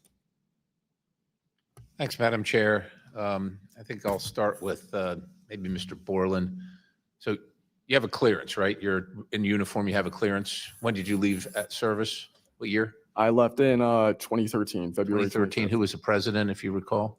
2013 would have been President Obama, sir. Wasn't President Trump, right? No, sir. Okay, so you have a clearance, right? You're serving in uniform, you have a clearance. Yes, Your sir. story, I think many of us are kind of picturing the scene. You walk out in the flight line, having a smoke, this event occurs. Do you have the perception, at least I do, based on your story, that this involves the U.S. government? Whatever you saw involves the U.S. government. That is 100% my opinion then and now. And was there an after action? Do you do a daily debrief of the activities of the day? Was any of that recorded? Was there a conversation with the command? Was there any documentation that you know of at the time? Not to my knowledge. I mean, like I said, I talked about it in on the ops floor, and a couple of people had pulled me aside, some older enlisted, and were like, you probably want to keep that to yourself. So did you get the impression that they knew what you were talking about, just didn't want you to harm your career or seem crazy, or that they didn't really witness? Did you know anybody else that witnessed what you saw? Again, not that night. Like I said, the only people that would have been out there would have been security forces, and then those of us that were doing ops. Security forces in uniform or contract? Probably both. Did you talk to them? Did anybody talk to them in an after action? Not to my knowledge, sir. Was there any interest in the command to determine and verify what you saw? Not to my knowledge, sir. It's unfortunate. Chief Wiggins, thank you for your service. Gentlemen, thanks all of you for your courage to be here. Your story's a little bit different. Sounds like it, well, for both of you guys, and also Mr. Nuccetelli, if this were sanctioned by the U.S. government, even though you have a clearance, but it's classified above the clearance level, do you see any reason why they would allow you access, being present, viewing it, hearing it, being around it? Like, what is this, an accident? Like, does the U.S. government make these kind of accidents? They make accidents, mistakes like this? Like, we're doing this test of this new system, and we forgot these guys were standing here. Does that sound like something that the U.S. government would do? No, sir. Some of the launches we were doing were like $5 billion projects that had taken like 10 years to develop the technology. And these objects were coming right up to the launch pad. So any kind of mistake, I mean, it could cause a catastrophe. Right. So it's very confusing why these objects would be operating in and around our bases or during training exercises. So it would lend you to believe that the U.S. government had nothing to do with whatever it is you saw. Correct. They wouldn't want it there because it would potentially interrupt the proceedings at the time. Was there an after action? Was there a discussion by your command was there an investigation? It's pretty significant activities that you were involved in. Was there an investigation that you know of? We conducted investigations in real time. Right. And we document all the evidence, but as far as anything from higher up, I don't know if there was an investigation done. No information came down on what we should Were do you to ever mitigate interviewed at someone else's request? about that incident. Yeah, about the incident. I don't believe so. Do you think you find that odd? If something happens, you're around multi-million, maybe billion-dollar operations and launches of national security interests, very sensitive. There's an anomaly in the operation. The only person witnessed it, saw UAP at Vandenberg at that time frame that was interviewed was the one that witnessed the thing land. Why wouldn't, well, I don't know why I'm asking you, but it seems to me that we would want to interview everybody associated, even not associated, to find out if they were associated. Chief Wiggins, how about you? Was there an investigation? Was there an after action? Was there documentation on the incident that you were privy to? No, sir, not that I know of. And in my previous experience as an operations specialist, all operations that I've been a part of have been deliberate. So yeah, they're and deliberate operations. After the operations, you conduct an after-action review, or that's what the Army calls it. I don't know what I imagine the Navy has something similar to determine your weaknesses, your successes. Do you do that in regard to this incident? No, sir. The Navy calls it after-action reports, and not to my knowledge was there an after-action report of this incident, sir. It's unfortunate. Thank you, Chair. I yield. I now recognize Mr. Biggs for 5 minutes. Thank you, Madam Chair. Thank you to the witnesses for being here today.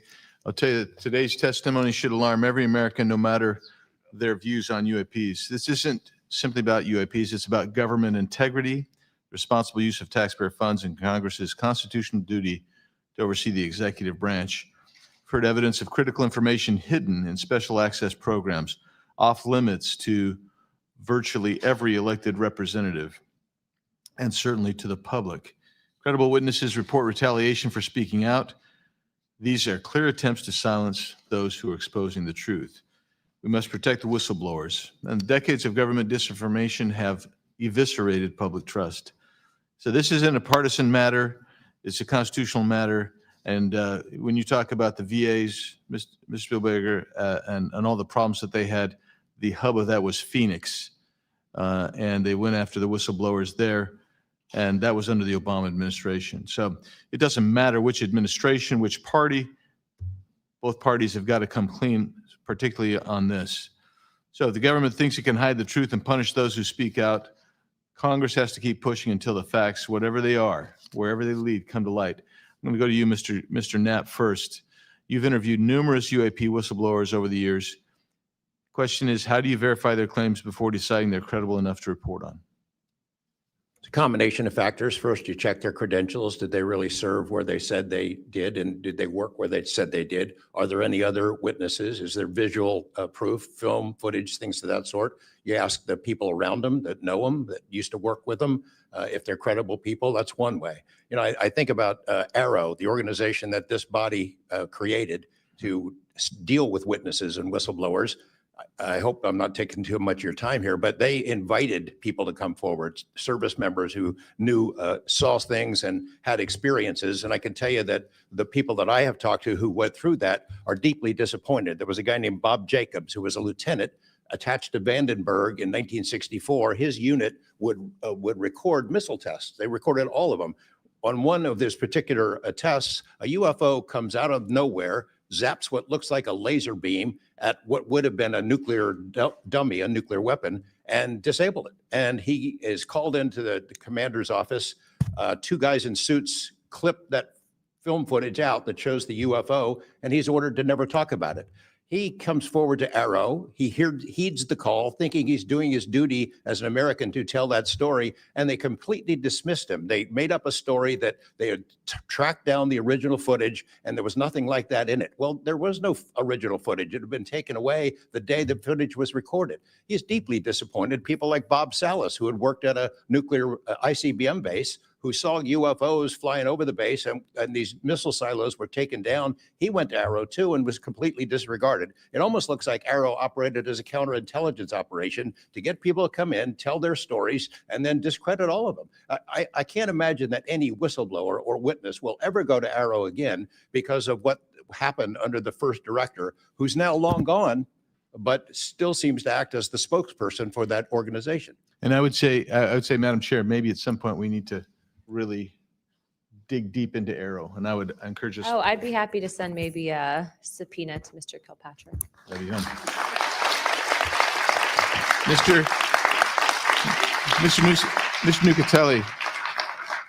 Nuccetelli, you've testified that official Air Force records of the Red Square incident are now held by Arrow and the FBI. Has Congress or you been denied access to those records, and on what grounds would we be denied access, you or us? No, the records are unclassified, so Okay. provide them.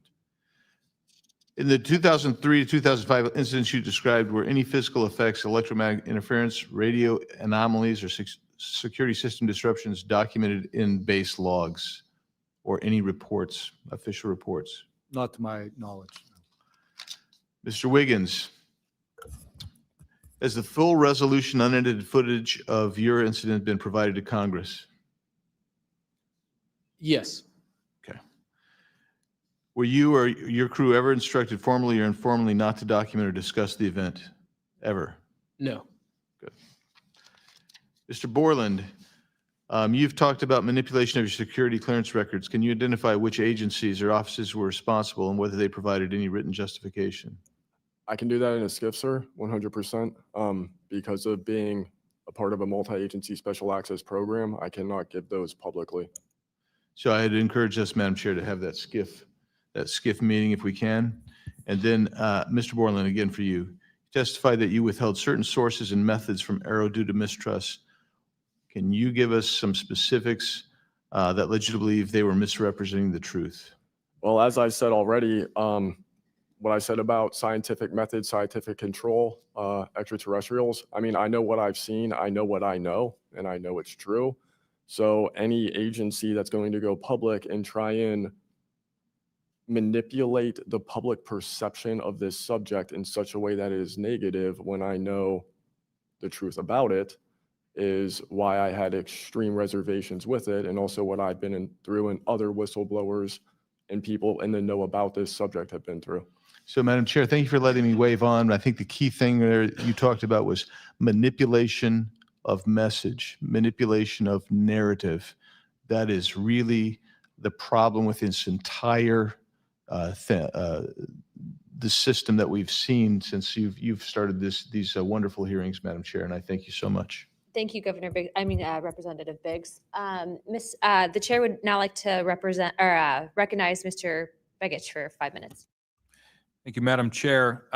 First question, Mr. Borland, earlier today you mentioned that in a skiff, you would be able to discuss whether a member of Congress is actually legally able to access certain information.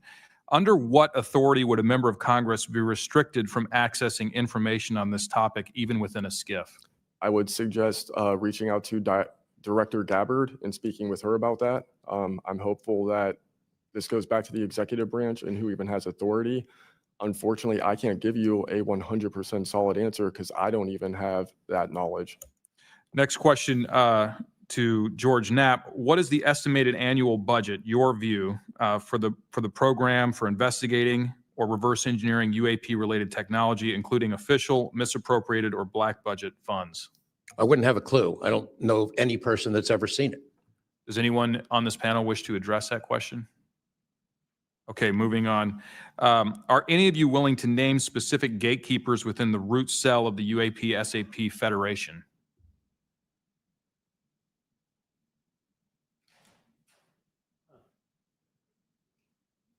You mean specific people and contractors that have dealt with this and kept the secret? Specific individuals. Well, one of them was named Dr. James Ryder at Lockheed. But, you know, again, to emphasize, I don't fault these contractors for doing what they were asked to do by our government.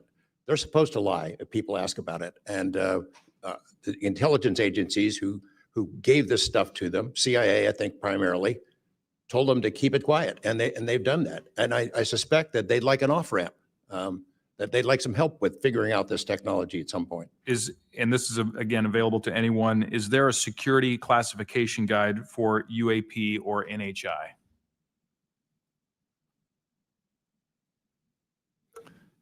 I remember in the 2003 or 2023 hearing, it was stated that all UAP related material is classified secret or above. I have a name for you. Go ahead. Glenn Gaffney, CIA. Glenn Gaffney, CIA. Another question for you, Mr. Knapp. What is, in your view, having investigated this issue for so many years, what is the long game with respect to disclosure of this information to the public? Because with the advent of essentially a video camera and a high megapixel phone in everybody's pocket, at some point, this information is going to be impossible to withhold from the public. What do you think is the long game here? Well, the secret's out. I mean, how many videos have there been already? You know, videos that are leaked from within the military and intelligence agencies and contractors and sensor platforms. It's out there, but they have the high ground. The people that don't want us to take it seriously dismiss it, discredit the witnesses, come up with a cover story. I mean, it's been out there a long time. The public senses that it's real, and the people in authority dismiss them. It's a game that's been going on a long time, and I don't think they're ever going to release it. I think that there's an attitude among the people that have been involved in this for a long time that the public doesn't deserve to know, and that the public probably can't handle it, but they can. Final question, again, this one's open to anyone who'd like to answer it. Describe your understanding of the org chart or lines of control within the executive branch with respect to these topics.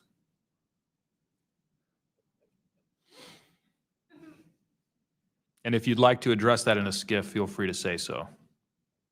That could work as long as I'm legally allowed to and you are legally allowed to receive it. I think these programs are in the executive branch, National Security Council, and over on that side. That seems to be what some of our witnesses have told us over the years. So you can, Congress can file all kinds of requests. The FOIAs can be filed with the Department of Defense, Department of War now, and they can honestly say, well, we don't have it, because they don't have it. Thank you. Is there anything in my remaining 30 seconds that you'd like to share on any of these questions that I've asked you today?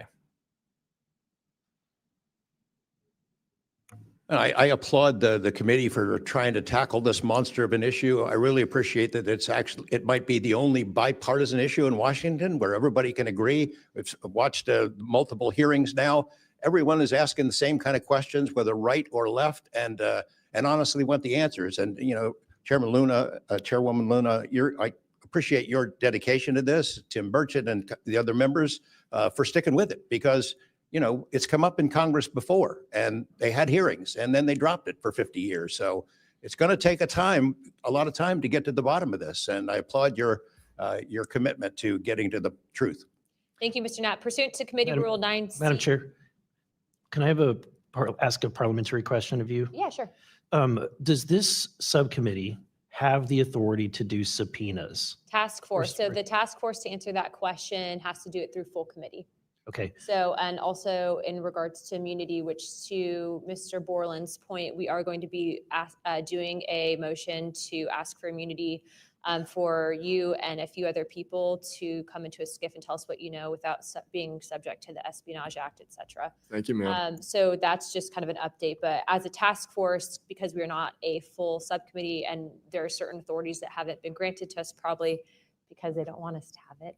But there are ways to work around it, so we're kind of figuring that out. Pursuant to Committee Rule 9C, the majority and minority will have an additional 30 minutes each to ask questions of the witnesses without objection.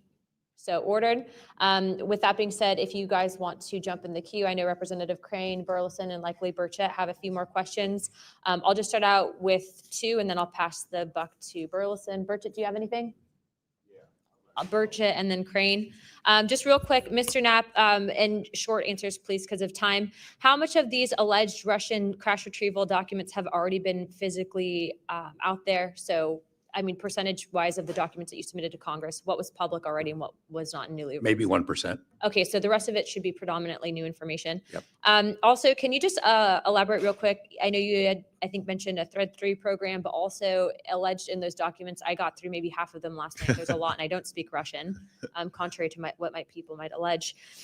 What does the Thread 3, was there any specific programs that existed within the Soviet government or groups to specifically investigate this by name real quick?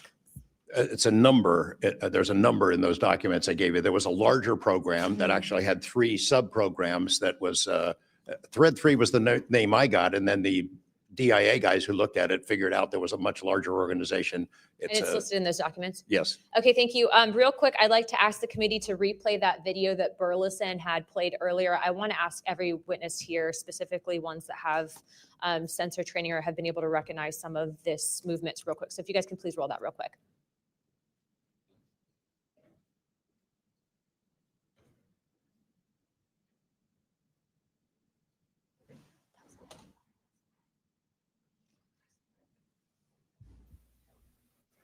They're showing that video again. Very incredible. I don't know what to say about this one. This is different than a lot of the other ones.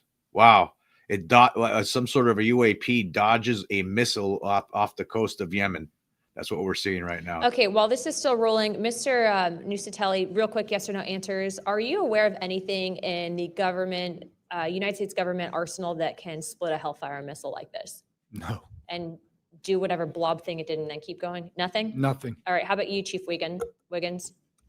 Nothing to my knowledge, ma'am. Okay, and how about you, Mr. Borland? I prefer to answer that in a skiff. Okay, does this video scare you guys? Yes or no? Yes. Wiggins? Yes. Nat? I had a different reaction. I was really happy that it got out. Thanks for providing that, Curiosity kills the Congressman. cat. All right, Mr. Borland? Yes, for Okay. All right, that is the end of my questioning. I'd like to now recognize Mr. Crane. Thank you. Chief, I was on a ship for a little bit. I was a gunner's mate on the USS Gettysburg for a couple of years.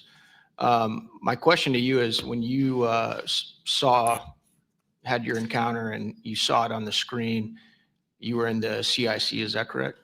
That's correct. On an LCS ship, the CIC is on the bridge, so it's called ICC-1, but yes, same.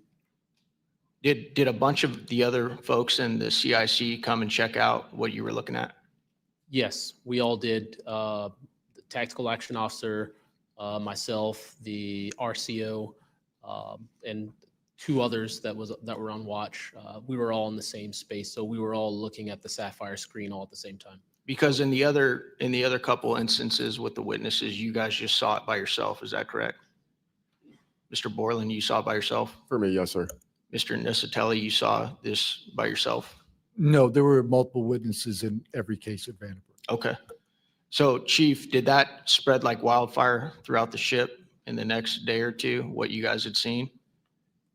No, sir, it didn't spread throughout the ship, but it spread throughout ICC-1 conversation. As you do your turnover, we talk about it, but it didn't go further than just the watchstanders that stood watch on the bridge and in ICC-1. So it did move around there throughout a few days. I'm kind of surprised. Stuff usually spreads around the ship pretty fast. Why do you think the rest of your fellow sailors on the boat didn't hear about it? Potentially uninterest, possibly, with engineers or combat systems like yourself, don't make their way up to the bridge enough to get within sight of the circle of talk about the incident. Was it hard for you to get permission from the Navy to bring that video? I myself didn't bring the video. I just saw the video. When I saw the video, I got in touch with Admiral Gallaudet. That's how I wind up knowing about the video itself when I first talked to the Admiral.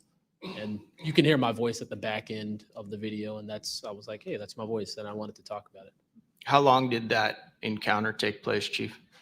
So the encounter itself from the time I recognized on my radar to the time after the video ends was probably about 5 to 7 minutes. What speed was the object moving at? When I first witnessed off the port bridge wing, the object moving out of the water, what I thought was originally just a light on the water, something on the horizon, and surfacing and going into the air, I then knew it was an air contact. But as an air controller myself, I started thinking and going through kind of like my checklist in my mind. Could it be a helo? But it's not blinking lights. So I then realized this is something I've never seen before. So the speed itself, just going from the horizon to about maybe 4,000 feet in the air, was very slow, slowly rising. And then it sped up. I'm not an expert at, knowing specific speeds of aircraft just by visual eye, but I would say probably 1-2 Mach instantly into the rest of the formation. I didn't notice visually with my own eyes the other 3 objects until I went back to my radar and also utilized Sapphire to see that, in fact, there were 4 total. And then again, when they all left after a certain amount of time, it was nearly instantaneous. So you spotted it visually first, Chief, and then went back to your radar, or did you guys spot it on radar first? Radar first, because that was my watch station. And then you went out to the port bridge wing, is that correct? Correct, to verify what I saw on my radar. What range was it at, Chief, when you were able to see it visibly? I would say about 7 nautical miles, 7 to 8 nautical miles of a light from the ship. Wow. Thank you. I yield back. I now recognize Mr. Burleson. Thank you, Madam Chair. Mr. Chief Wiggins, you said that it emerged from the ocean. Is that right? Yes, sir. And before it did, it was glowing. It was a glowing object under the water. That part I couldn't tell because it was nighttime at 1915 approximately, and it was also at a distance. So it's very hard to tell the difference between something on the horizon and something surfacing from the water. My personal thoughts after seeing what I saw is that it did in fact come from the water, but I don't have visual evidence showing exactly, that it did in fact come from the water. But I had to go through my process of elimination and try to figure out, was this a ship on the horizon just showing its lights at night, but to see it surface, then it made me question, okay, where did this come from? If it's flying and it's not a drone or anything like that, where was its origin? Where did it start? Mm-hmm. Oh, Mr. Knapp, in your testimony and in this document, you detail an event that happened in Russia where their nuclear missiles were activated, and we were close to a World War III at that time, which is startling to hear. It's also good to know that as we have investigated the JFK files as well, that we're learning that that there was a document that was sent between Russia. There was an agreement between Russia and the United States that if they were to see some unidentified objects over sensitive sites, that they would report it to each other. Are you familiar with that document? Yes, I'm also familiar with the rhetoric, public rhetoric between President Reagan and Gorbachev at the time too, that they traded statements about, wouldn't it be something if we were threatened by something from way outside, how we might work together. I know for sure that they had conversations about it, and I know we did reach an agreement to try to lessen the possibility that us detecting a UFO or group of UFOs would not be mistaken for a bunch of Russian missiles. There were exchanges of that sort that went back and forth. Yeah, and I can imagine this is, to me, the validity of this document is underscored by the fact that Russia would not want this to be known. They absolutely would not want to know, the public to know, or the United States to know that there was a vulnerability in their missile systems. Would you agree? Absolutely. And, and we had many similar incidents at our nuclear weapons facilities here that have all been sort of swept under the rug, but it's pretty scary when you take down 10 missile silos during tense times and you don't have a better explanation for it than it was a special test of security mechanisms or using EMPs, which is a preposterous explanation. Real quick, we're going to cut to Mr. Ogles. He just got back. So we're in a special kind of lightning round, so 5 minutes, and then we'll go back to our line of questioning. Thank you, Madam Chair. You know, at this point, I think it's clear from the hearing that there's advanced technologies that are taking place in our airspace. You know, the question is, and I posed it in one of the previous hearings, is it ours, is it theirs, or is it otherworldly? There may not be a silver bullet at the moment, but when you look back through the hearing and the evidence that's been presented, if you're going to point the American people to one piece of evidence to start their journey on this topic, what would you suggest, sir? One piece of evidence. I would start with this hearing, in the first hearing.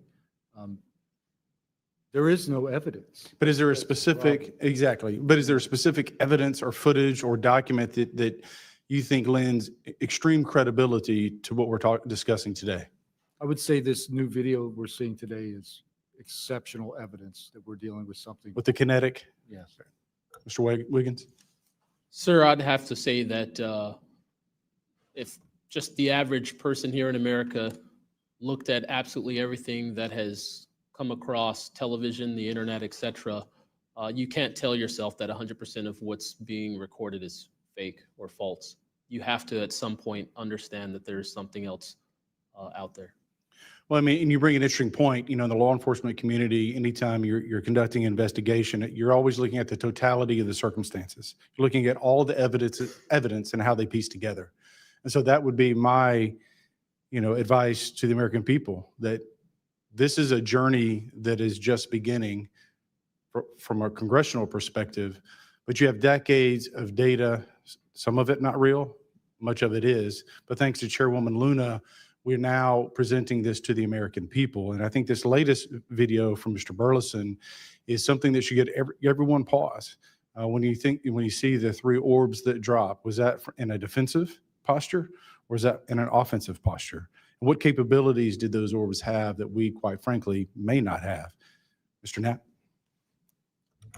As I mentioned at the beginning of my remarks, what hooked me on the story was the paper trail, these documents that shouldn't exist. We've been told for decades, over and over, there's nothing to it. It's not a threat. You can go about your business. And then when FOIA becomes the law of the land, thousands of pages to the contrary leak out. There's a memo by General Nathan Twining in 1947 when the country was being overflown by dozens of UFOs, hundreds of UFOs, in which he said, look, this is not visionary or fictitious. It's real. These things are craft. They're not ours. They outperform anything we've got. I mean, if you follow the paper trail of documents that they wrote before the military got wise and realized that FOIA really exists and changed their tune and not put things in writing, it spells it out pretty clearly.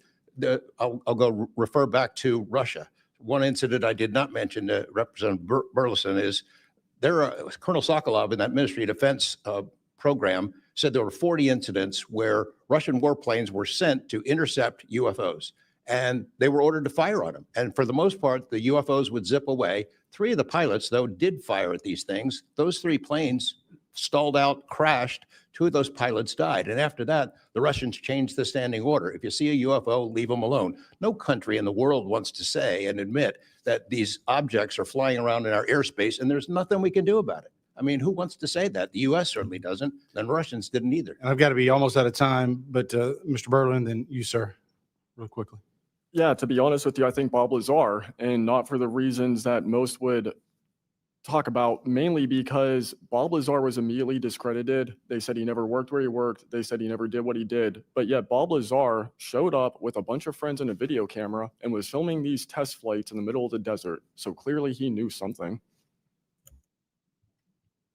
Madam Chairman, if I'm out of time, I yield back. Thank you very much, Representative Ogles. I'd like to go back now on our lightning round of questioning to Representative Burchett and then Burleson.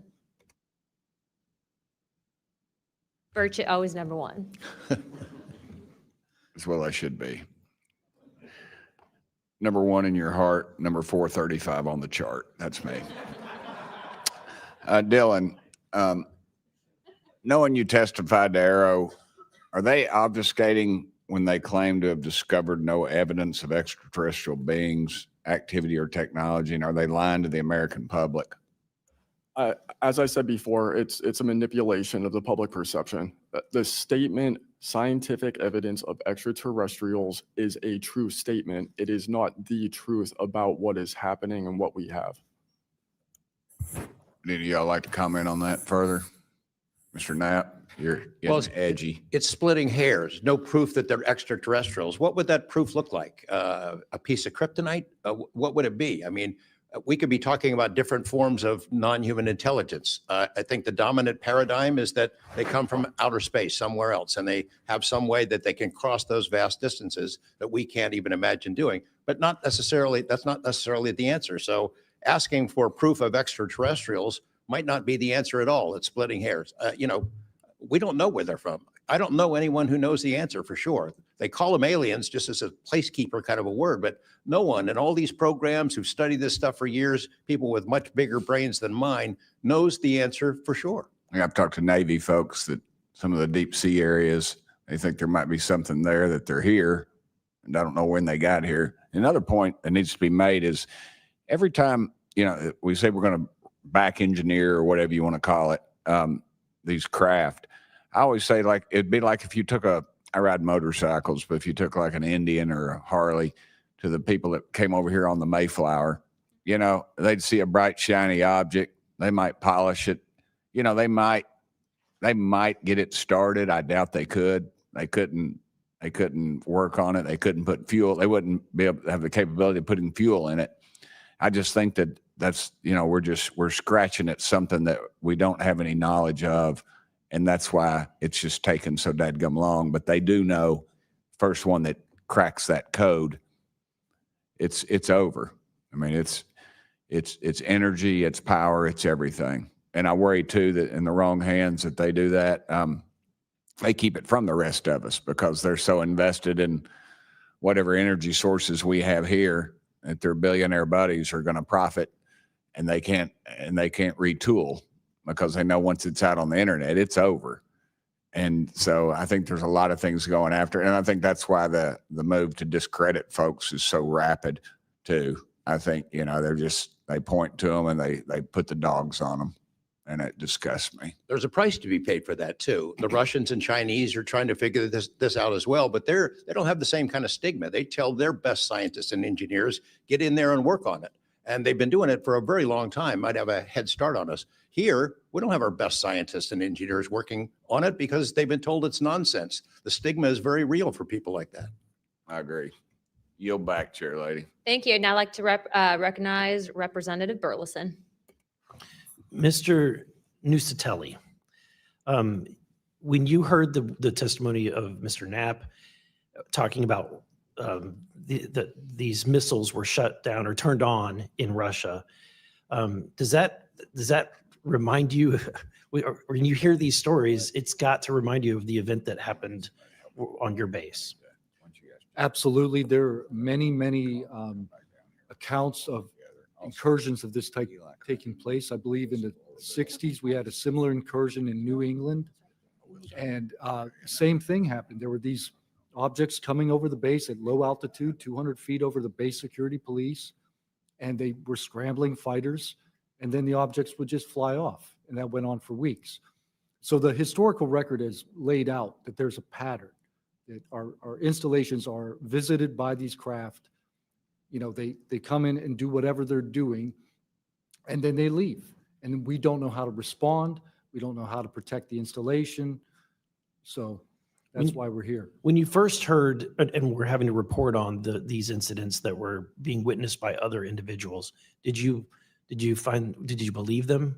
Did you yourself believe it would be true until you saw it? These are people I've worked with for years, deployed with. I was in some of the weddings. These are people that I worked with every day of my life. Usually when the events were occurring, we were all together. There'd be 40, 60, 100 people on duty during these encounters. Really? Yeah. All seeing it at the same time? Yes, these encounters were playing out while we were on duty. And and we were responding and investigating in real time as they occurred. And as you said, the importance of your operation was highly important because they said it's the most important in 25 years, the research that you were conducting. For that particular launch, we had 500 Air Force police officers guarding the launch. 500 people. It was that critical. Wow. But had this thing showed up, we wouldn't have been able to do anything to prevent it showing up. Real quickly, can you just redescribe size and whether or not you heard anything? It was how big wise? The two square objects were at least as large as a football field. The second encounter, they think it was much larger than a football field. We're talking like flying buildings. The object I saw was about 30 feet in diameter. And to confirm, you were not the only person that saw this. Correct. I think I was also told that there was also reports of this in a police blotter in the area. Can you confirm that? Yes, that's the documentation that I maintained Mhm. from the original event and turned into Arrow and the FBI. Okay. Do you have any more, Burleson? No, Madam Chair, I just want to reiterate to the American people that if you're frustrated, so are we. We're extremely frustrated. We've been, the 2-3 years, I can only imagine how frustrated Mr. Knapp is or Danny Sheehan is, and the amount of time that you guys have poured into this to try to get answers. I mean, Masson is back there. He's been pouring to try to get answers into this. I hope that you all see that we're committed to this, and we're going to be scrappy about it. We may not have the direct authority, but I can assure you, Representative Luna is about as scrappy as it gets. I wouldn't want to scrap with her. But that being said, I think that if the American people want to see answers, we need to action. We've had the hearings. It's time to take action. It's time that we pass Tim Burchett's Whistleblower Act. It's time that we pass the UAP Disclosure Act. And I think that we've had a lot of talk about this. It's time for action. Thank you, Burleson.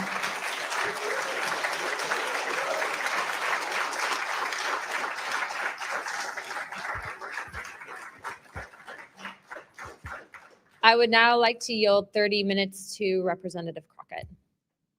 I'll reserve. Thank you. In closing, I want to thank our witnesses once again for their testimony today. I now yield to Ranking Member Crockett for closing remarks. I'll pass. No, I just want to say thank you so much to each and every one of you for being here today, for staying committed to this, and for your courage. I truly believe that courage is contagious. And right now, we need more courage than ever, whether it's UAPs or whether we're dealing with any other form of government where people are afraid to come out and speak their truth. The American people are relying on amazing public servants like you to speak up on their behalf, to be the watchdog, and to make sure that we are as safe as possible. And so thank you so much again for conducting a bipartisan hearing on such an important matter. Thank you. I now like to recognize myself for some closing remarks. This is obviously something that doesn't just affect everyone in this room. I can tell you that specifically for where I represent in Pinellas County, Tampa Bay, and Florida as a whole, there's many sightings, many questions, people reporting this, but I'm not the only one. I was also told by Representative Biggs, as well as our great representative from Alaska, that these are not isolated instances. And so it does give us reasoning to provide investigative inquiry into these topics, but also I would also like Mr. Spielberger, if you could actually review and see if your organization would endorse the Whistleblower Protection Act that Representative Burchett has. I can tell you that I will be signing on to a letter, as well as I'm sure many other members of this task force, and we hope that the ranking chairwoman or my colleague here, Representative Crockett, as well as our Democrats that were here today, consider also signing on to that, as we do feel that it is time to ensure that our whistleblowers are given adequate protections and that people like Mr. Borland are not facing retribution in the way that they have been. With that being said, with all of that and without objection, all members have 5 legislative days within to submit materials and additional written questions for the witnesses, and which will be also forwarded to those witnesses. If there are no further business, without objection, I'd like to now recognize Representative Burchett for closing remarks. I would just like to thank the ranking member and the chair lady for their courage. This is a tough issue. We all catch hell for it. And but it's gratifying that we're here in a bipartisan nature and the way this meeting was conducted. And I want to thank y'all for your courage. Thank y'all. And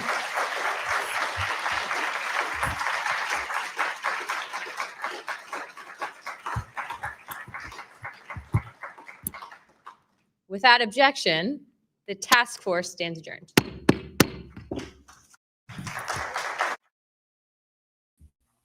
Well, that was pretty good, I must say. It was much better than I could have ever imagined. I really like that. I think that was probably the most exciting hearing we've seen in Congress with regard to UAP for many different reasons. For one thing, Dylan Borland, the retired Air Force guy, talking about his UFO experience and seeing a ball and it turned into some sort of a triangle and then just shot off. And then later on, he was basically harassed, intimidated, threatened for talking about these things. Hearing those guys, all the whistleblowers that they had up there, Wiggins. Wait, hold on, let me turn this off.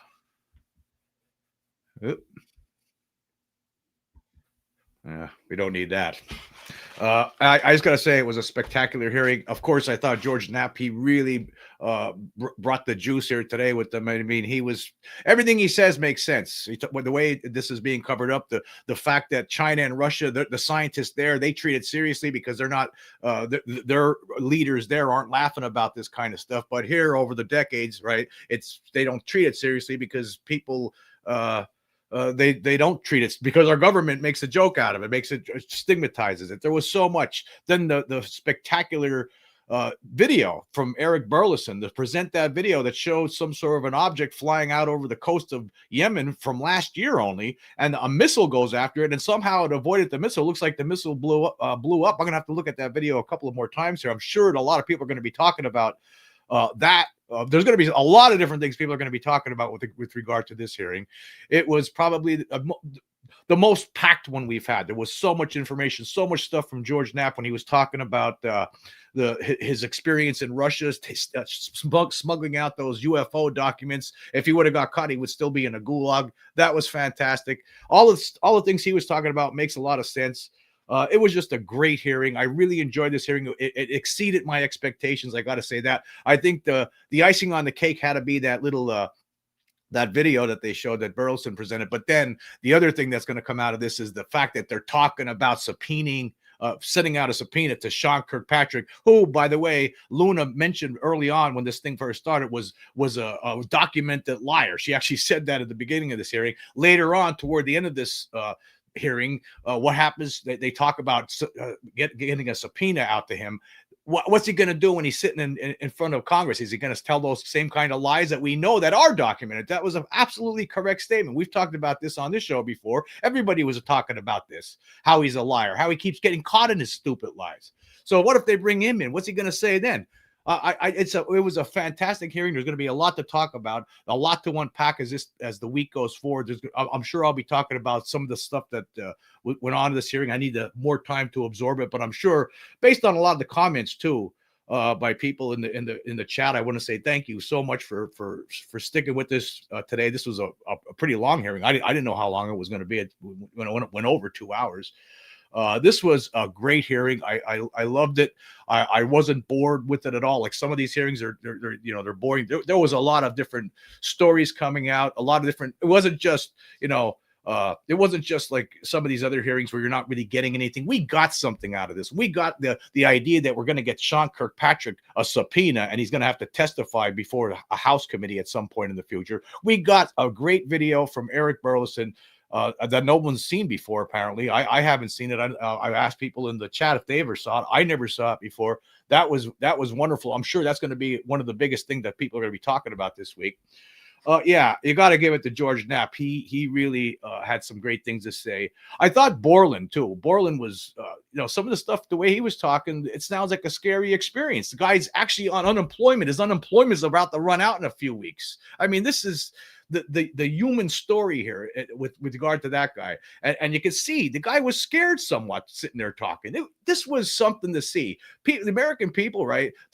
people of the world look at are going to see this thing. This hearing today was important. This is going to have an impact as time goes on, folks. I'm going to tell you, it really is. People are going to start taking this more seriously. If there's more attention put on this hearing today, I think a lot of people who really don't care about this subject that much will start taking it more seriously. This thing today exceeded my expectations because for so many different reasons. I just can't say enough about it. I'm going to have time to absorb more of this, think about it, and I'm sure you could probably talk about a bunch of separate things that happened today that come out of this hearing. So I really liked it. I think it seems that a lot of people here in the chat liked it too. I mean, early on we were all thinking, oh, here we go, it's going to be a waste of time and all that stuff. This hearing was definitely not a waste of time. This was exciting. I think it does have an impact. You heard Eric Burleson at the end talking about not only do we need to get this UAP Whistleblower Act passed, but also the UAP Disclosure Act, which they're having trouble again this year trying to get in as part of the National Defense Authorization Act. So a lot of things going on. There was a lot of moving parts in this. There's a lot to dissect when it comes to this hearing. Spectacular. It was exciting. In fact, I left. I had to leave for a second there. I needed to, take care of business. But I didn't even want to miss it. I actually, had to take my phone with me and keep watching it because it was still, it was one of these kind of hearings where you didn't want to miss anything with it. I can't say enough about it. It was probably the best one we've had. I mean, there was other ones that were really interesting, like the David Rush one from what was a couple of years ago now. But this one here, a lot came out of it. There's a lot to say about it. I'm sure people will be talking about this one for a while.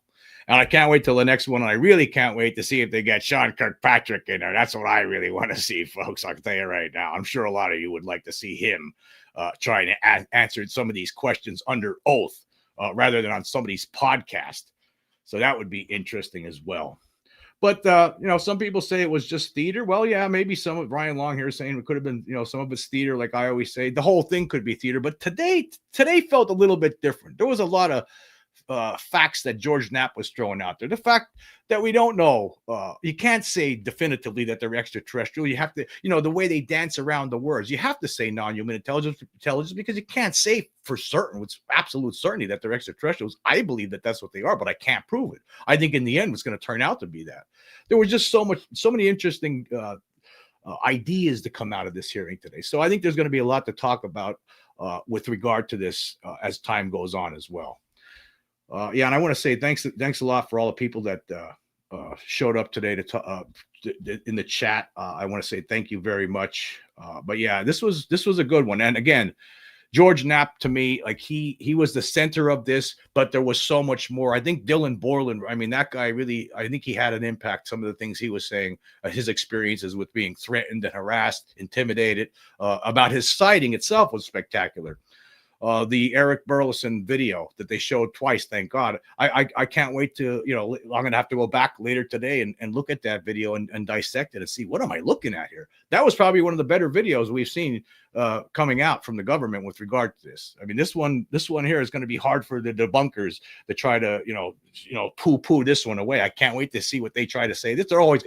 Actually, I could wait. I don't even want to know. I'm sick of the debunkers. It's over. I don't even know why we even talk about them anymore. They're useless. They're useless. Anyway, I guess I'm gonna wrap it up here. I want to say thank you everyone for joining me on the show today to watch the show to watch this hearing on my channel. For all you that joined here today, I want to say thanks a lot for that, and I want to say thank you to all the people that showed up in the chat. I appreciate that very much. It was a good time today. It really was. I had a lot of fun with all the people in the chat going back and forth, joking around, that kind of stuff. The hearing was not boring. It did not disappoint. Again, it exceeded my expectations. There's a lot to think about with this one. And I'm sure we'll be talking about some of the things they were talking about as this week goes on, as the weeks go on. Very exciting day, I have to say. Anyway, I just want to say this. I want to say thank you all for joining me here today. Until next time.